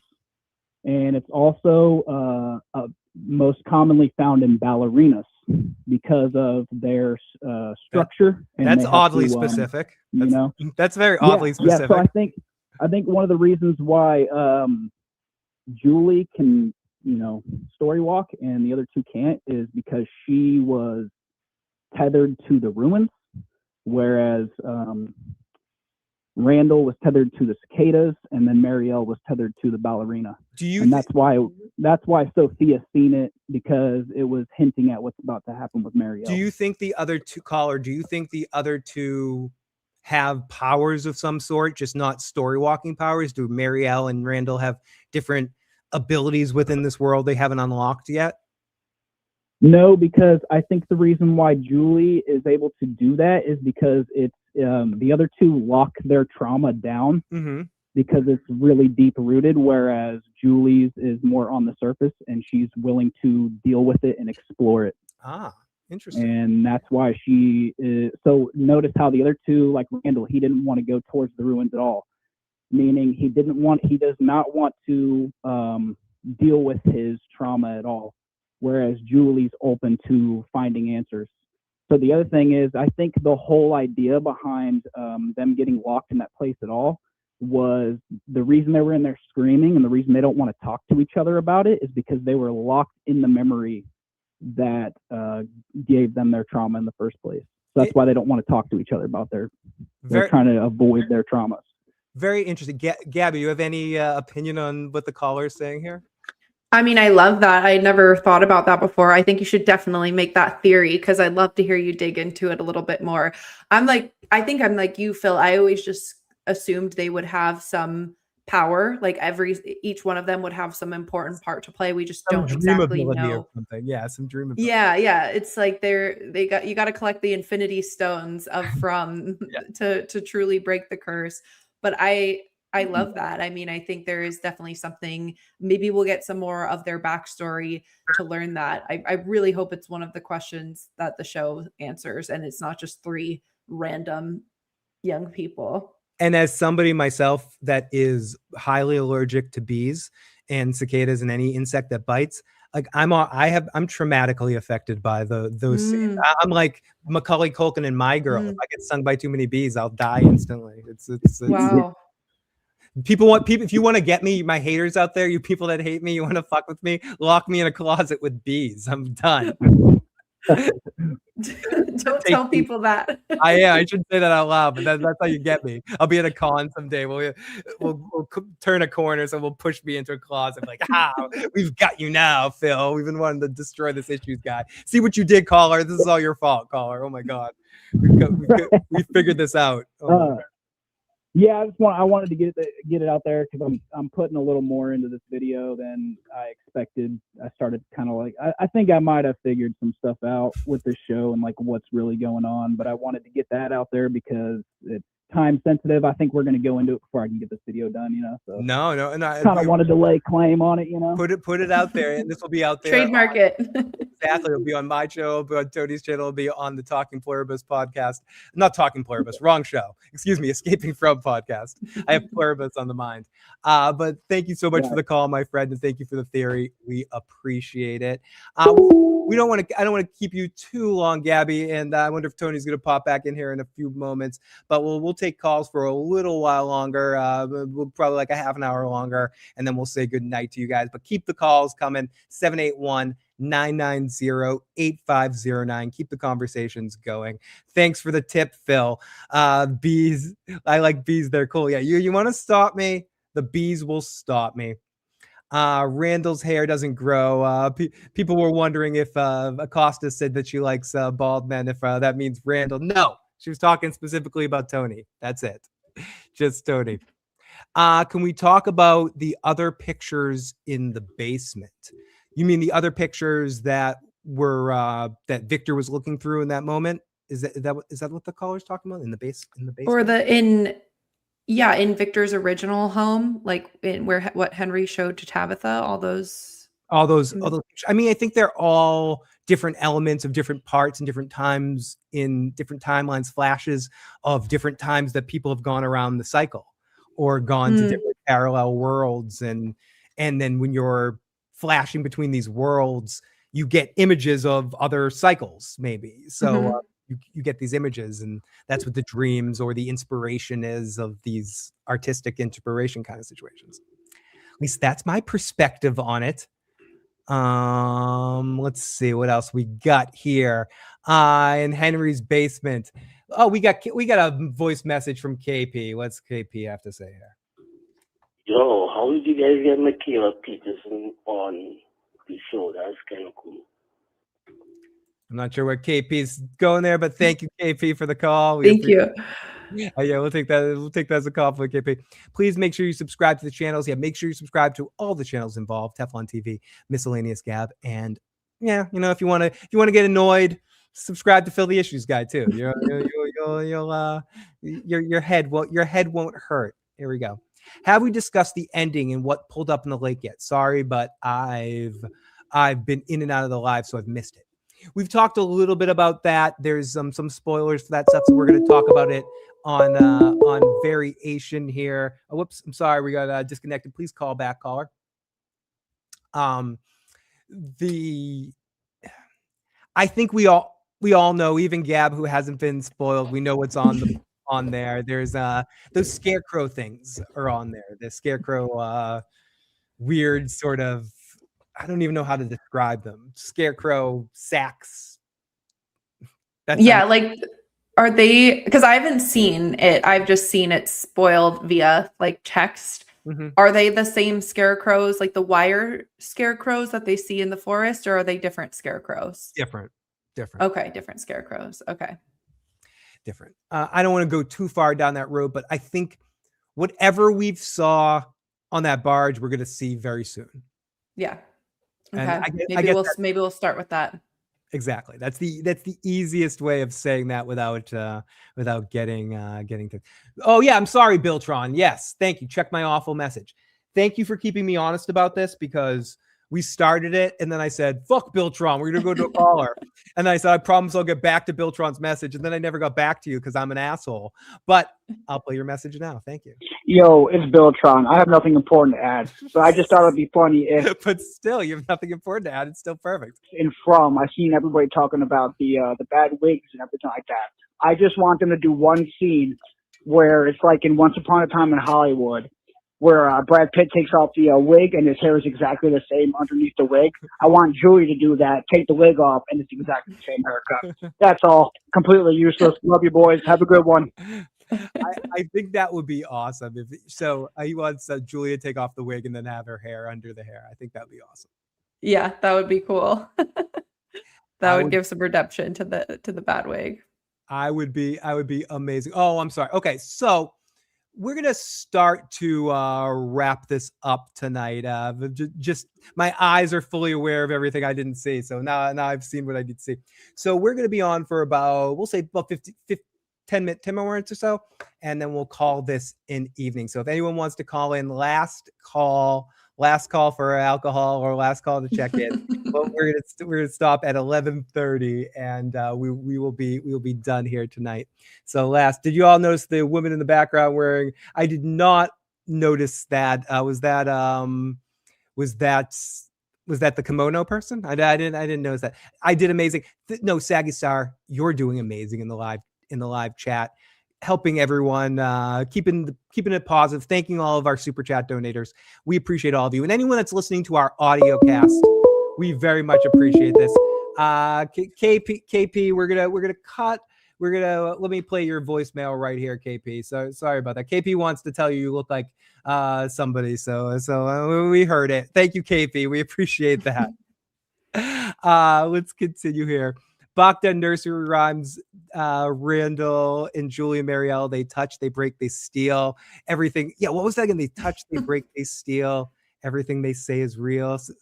Something to that effect. I forget what exactly it was. The question should be asked about the scarecrows. Why were they roped down and who did it? I mean, whoever put up those totems, probably. Whoever protected the situation from what was going on probably set that up. So that is an important question, Gabby. Who actually tied those things down? Oh my God, I just realized something, and I may be so behind here, but like scarecrows are meant to scare crows away. No, you're not. I didn't even you just said that. I'm like, huh? And like the crows are maybe good, right? Like we don't know. Maybe the crows are good or bad. But if the scarecrow comes out, does that mean the crows are going to go away? And what are the consequences of that? Yeah. So I don't even remember what your original question is, no, because that's I just that dawned on your me. response was better than whatever my fucking stupid question was. But I do think that has some association, because we do see they made it a point for Ethan to say, hey, this is a non-crow bird that we find in this episode, which was kind of odd. It was just kind of peculiar in the situation. And the crows could be giving signs. So I don't know. Is it really? Yeah, I'm very curious to hear what happens. Is there an email to forward a theory to? I'm sure if I can use the number to provide outside the US, there is. You can email The Issues Guy. See if you see my name right there. theissuesguy@gmail.com. We might not have time to play it tonight, or react to it tonight unless you send it immediately as we're going to wrap things up. I'm going to let Gabby go. We've kept her for 2.5 hours. It's time to let poor Gabby go. I feel like I have her in a Stockholm syndrome. Tony's left and I have her stuck. No, it's been the best way to spend a Sunday. Honestly, this has been amazing. We thank you very much. And as we're starting to wrap up, if you haven't already, whether you're listening to the audio cast or you're watching us live here, make sure you subscribe to Miscellaneous Gab here on YouTube for all those theories and such, and breakdown videos and shorts as well, and fun shorts and fun quick breakdowns. I call them shorts. TikToks. Do they actually have a name? Like those short kind of videos? Yeah, it's hard. Shorts, reels, TikToks, Reels. like every platform has a different name for them. Nothing's stuck as an individual name for them. Like they're just all called random things. Yeah. So you do an excellent job with those as well. I've been doing those for Pluribus, which definitely helps. And that's funny that's how you initially did. We had the pre-show after, and this next season, whenever it is, 2 years from now, we can do some sort of crossover from the pre-show. Yeah, it's funny. People in my live stream before, because I always do pre-show lives. Because I'm a grandma, I like to go to bed after these episodes come out. Like I'm not up all night. Yeah, you like can't stay up for 3 hours. Yeah. Like you guys are on East Coast. I'm on West Coast, and like Real Enigmas is up until like 3 a.m. and stuff. That's not me. So I would always do the pre-show for Severance Pluribus, and people in my chat would be like, "Hey, so and so, see you on Phil's after," and they would all like. People in my stream would plan to meet up in your stream after the episode. So a couple times I dropped in for as long as I could stay awake. But yeah, as long as you could stand listening to me babble for 3 hours. Or my co-host, my first co-host who hated the show, and I had to kick him off halfway through. I'm like, could you please leave if you hate this damn show? Yeah, we will not tolerate Pluribus slander. I saw the Peter Griffin guy talking about it in the comments. And a lot of people, I know it's not I wouldn't say it's a show for everybody, but it's one of those shows that I feel like was just strictly crafted for me personally. Like it's just everything I like about shows in some ways. And I'm just such a fan of Ray Seahorn from Better Call Saul specifically, but just her in general as a performer.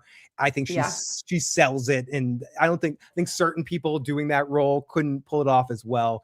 And thank you, Andrew West. It was a great show for you guys in the chat. So I don't even know how to end this thing. Tony, I don't know if you're having technical issues, but if you're here, we need you to come back and end this stream. That hotel Wi-Fi is probably got him. Seriously, like it's probably. Let me text him and tell him. Let me X this out thing. Tony, we need you to jump on and end the stream in a moment here. I'm going to say goodbye to Gab. We got to let's do one last question because that person actually did email me really quick. Love watching you guys talk about From. We're the OGs talking about a show when it first aired. Great theories. We'd love to hear your thoughts on something I picked up on. My current theory, starring the man in yellow water. Sophia tests Sarah with water task, which grants Sophia the ability to manipulate Sarah. Sarah only sees through the task as she believes she is directly responsible for Sophia's broken arm injury. Simultaneously, Ethan and the group stumble upon a starling with the same injury, a broken wing, a bird. Starlings differ from a crow, look at you being smart with the kind of bird. I'm just like, it's a fucking bird. It's a fucking pigeon, dude. I don't fucking know. Starlings differ from crows, known for having the ability to mimic the sounds of birds or even humans. The starling symbolizes the man in yellow. He has the ability to mimic humans. They both have a broken arm wing. Coincidence? Finally, Ethan tasks himself in finding water to help this bird, while at the same time, the man in yellow has tasked Sarah to perform something involving water to help him. There has to be more to these similarities in this connection. Number one, the task performed both involved water. Number two, the link between the bird, starling, and the man in yellow, both similarly injured, both have the ability to mimic others. Do you think the texter might be onto something, Gab? I love that. See, that's the level of theories. Like that's the level that I'm not able to go that deep. I really love that. I love. Sometimes I'm like, I think the viewers are smarter than the people who create the show, because I don't necessarily know if they thought of that. It'd be so freaking dope if they did and you put that together, but that is amazing. Like I absolutely love that theory. I'm with that. And I think that's part of the fun about these kinds of shows. And same thing with Lost, same things with so many different franchises, that whether they're movie franchises, television franchises, I think sometimes the vibe that the fans get on and the fan energy is just as great, and maybe even better than what the writers or anyone do. Yeah. I went to the PaliFest Pluribus event, and they had one of the writers there, and she's like, "Yeah, we see what you guys say online. You know, we want to give you guys a show that you really like." And I'm like, "Don't even let the writers see what people Ignore say it. about the show, because then if you do it, it'll be fan servicey. If you don't do it, we'll keep theory crafting." Yeah, sometimes that stuff can just get into your mind subconsciously, and it's almost best to just keep it completely out. Yeah. Anyways, I'm going to wait for Tony to come back to end this thing, but I'm going to let Gab go because we've had her for, like I said, I feel like it's a torture situation where I've had her for two and a half plus hours. But no, Gab, if anyone hasn't already, make sure you subscribe to Miscellaneous Gab. Gab, thank you so much for joining us. I am definitely going to touch base privately with you and see if you want to join for a Talking Pluribus podcast in the future. And it was awesome getting to know you and talking with you tonight. Yeah, thank you. That sounds amazing. And thank you, chat, for being so gracious and nice, and all the callers and everything. Oh, they were horrible. They're horrible people. No, I'm sorry. No, this is such a fun group. You have such a great community between the both of you. So thank you. And I read every single comment, as you can see from the chat. I'm actively participating in it. I read every comment, every DM, everything. So please reach out if you have an interesting theory, thought, comment, everything like that. And I will go be a grandma, a figurative grandma, not a literal grandma. Well, have a good night. Yeah, people in the chat thought I'm actually a grandma. I'm not even a mother. So. Oh, congratulations! I'm glad you have a little child. Your kitty. Are you a cat grandmother or something like that? You know, a dog. I'm a dog mother. Yeah.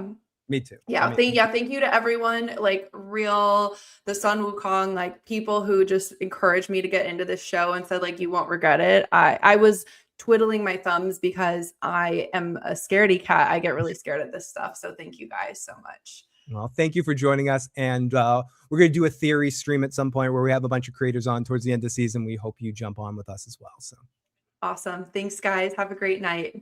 Bye, Gab. Have a good night. Bye. So that is Miscellaneous Gab. Huge thanks to her for joining. We'll wait for Tony to pop on in here and say good night at some point and end this stream, because I can't end this without Tony jumping back on here. Let's see. Wait. You just ended up. Come on.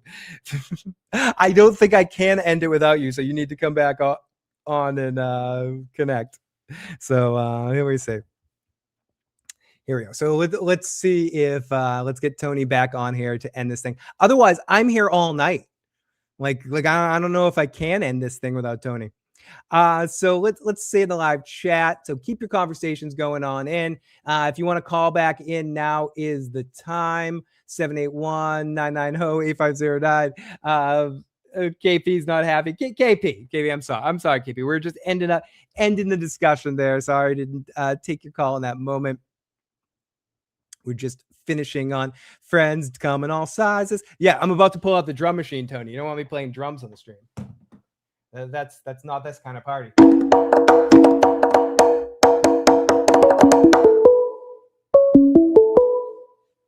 You don't want me to pull out the drums. There we go. Oh, here we go. KP, welcome back. Well, you got beef with me, KP? I didn't skip your call, man. I was just saying goodbye on the phone call. And that's okay. I'll get you back. It's all good. When I first turned the TV on, I was like, wow, why does Tony have Michaela Peterson on? By the way, I think Michaela Peterson, apart from being really weird, I think like physically she's one of the most gorgeous women I've ever seen in my life. Like absolutely gorgeous. But I digress. So yes. I wasn't just saying, I was like legitimately thought that wait. And then I realized it was a content creator. Lovely. Her insight was fantastic, and I am stuck on the idea of the Abraham story, because that I don't know how people think about religion in this group. I'm not going to really talk about it. We don't have to talk about religion as in whether you believe or not, but use it as stories. Yeah. Like the story of whatever. Correct. That's the important part. It has all since I've been very, very young. I thought that was such an interesting story because if he was wrong, And mic check, 1 2 1 2, mic check. You just be a Thank you, You know what I Tony. mean? Got it back. Like, I think that has a parallel to the story in that a lot of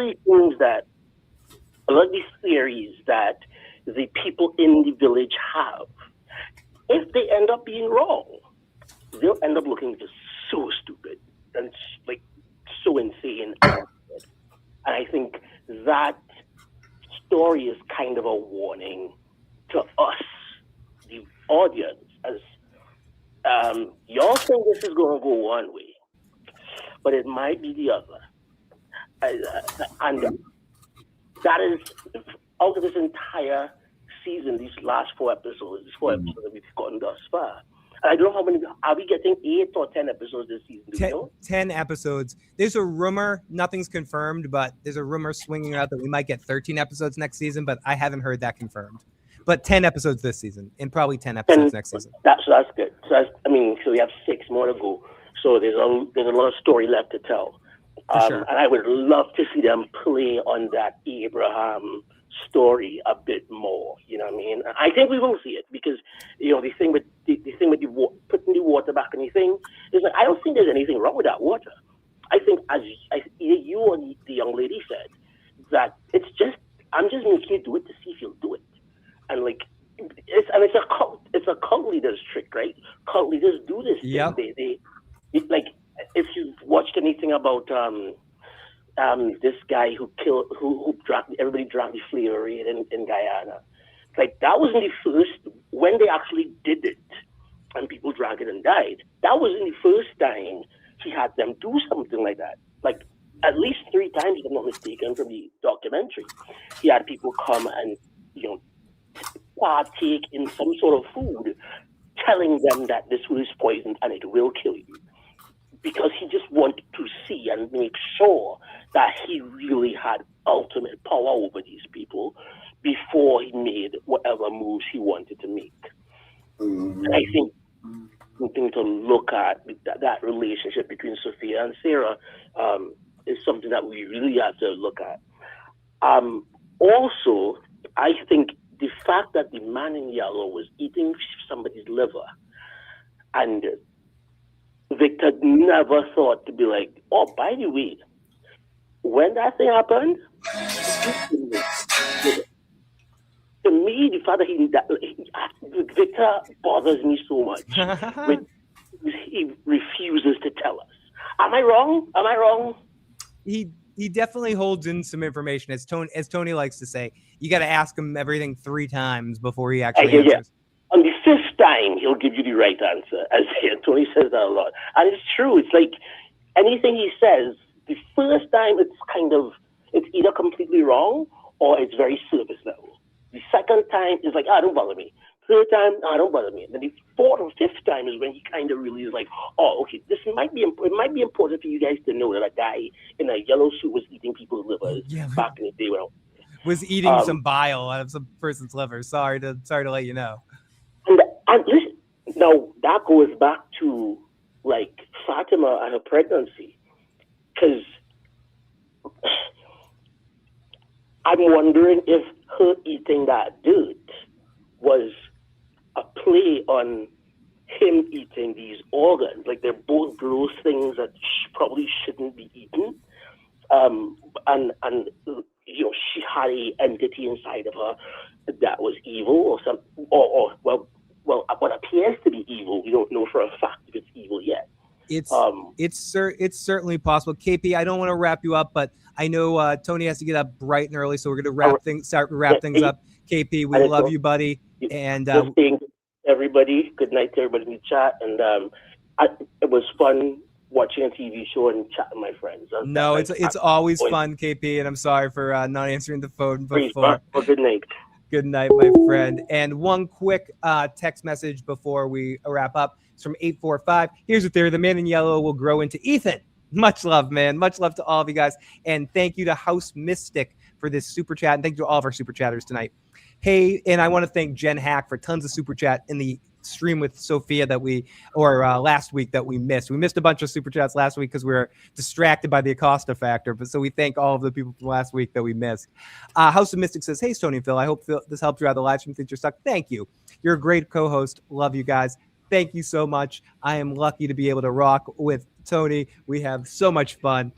Tony, your connection issues figured out? You doing good? Yeah, I mean, it is what it is, I guess. You know what I mean? I'm sorry that I missed the stream and stuff and everything else, but I'm 100% confident that's okay. I'm sure it annoyed Gabby to have to talk to me, but other than that, I doubt that. I'm sure 100% that you held it down. I wasn't worried.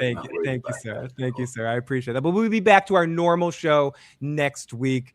And Tony will probably be back for a theory stream at some point in the midweek.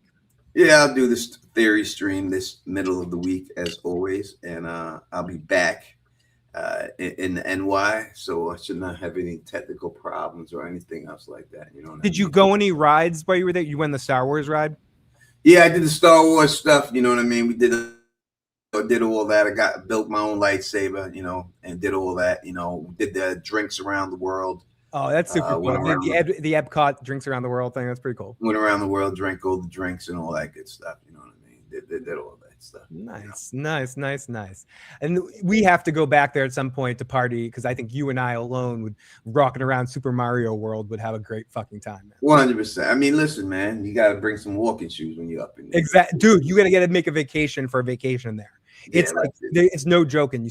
First of all, besides the money, which is fucking disgusting, it's like everything's like I don't want to be that guy, but like those places are fucking just horribly, disgustingly expensive. But you walk like 20 fucking miles a day there. Yeah, no, it is what it is. I mean, listen, yeah, and you're not used to humidity and everything else, and it swells your hands. My hands were swollen for most of the day because of the humidity and everything else and all that. That humidity in Florida isn't fucking around. It's like personified New York City in August. It's like it's like that for like 24/7. I mean, listen, I enjoy.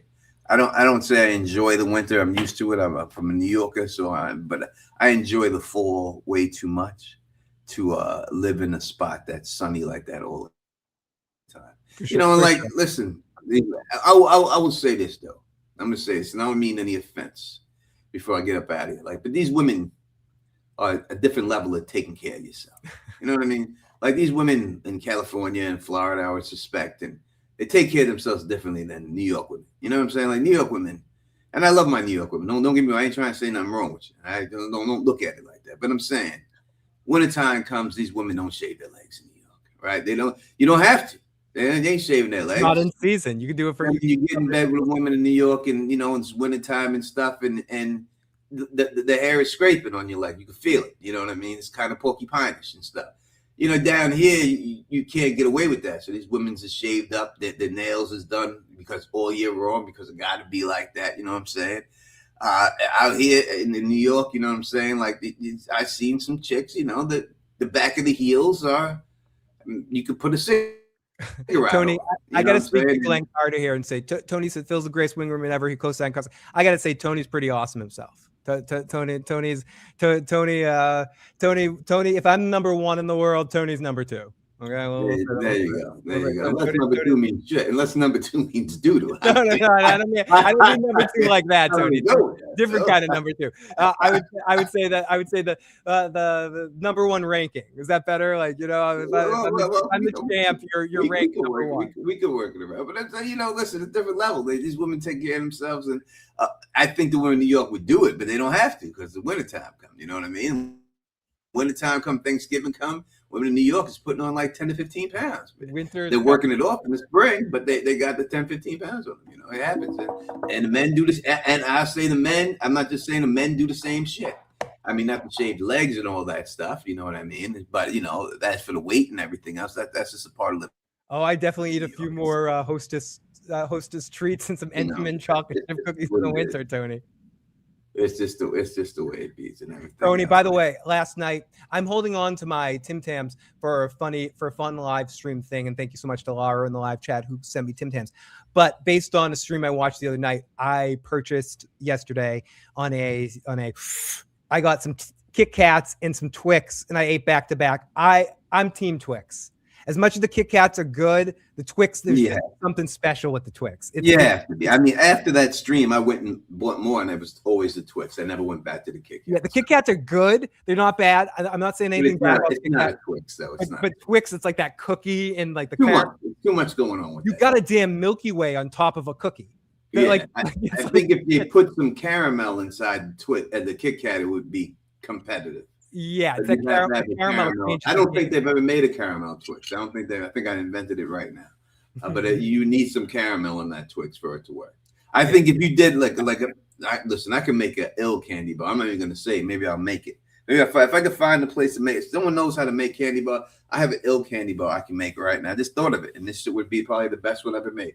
But we'll see. I need a Teflon bar. We call it Teflon bar. We'll get to the Teflon. Yeah, pause. I totally bite on a Teflon. All right, people. Let me get up out of here before this internet shuts down. So I'll see y'all later this week. I'm sorry I'm not able to release my video review. Obviously, I'm here and I've been in Florida for the whole week and stuff, so I can't do that. But when I get back, I'll work on it. When I get back tomorrow. I'll work on it. And then after I work on it, I'll probably release it on. Good damn question, Jesse. No one knows what that damn nugget's made out of. It's just nugget. That's what it is. That's it. So hopefully y'all can wait for me. If you can't, then I understand. Oh, they'll wait. They'll fucking wait, whatever. Tony. They're gonna fucking wait. We'll see. But we'll put some stuff up in there, all right, and everything. Let me thank Gabs for running with us. You know, and I apologize to her that this things I didn't expect it to go down like that. I apologize to her. Shame, and everything else and all that and stuff. And I think you're the worst. Oh my goodness. I am the fucking worst. Man. You're the fucking worst, dude. If you like the way it is, please thumbs up this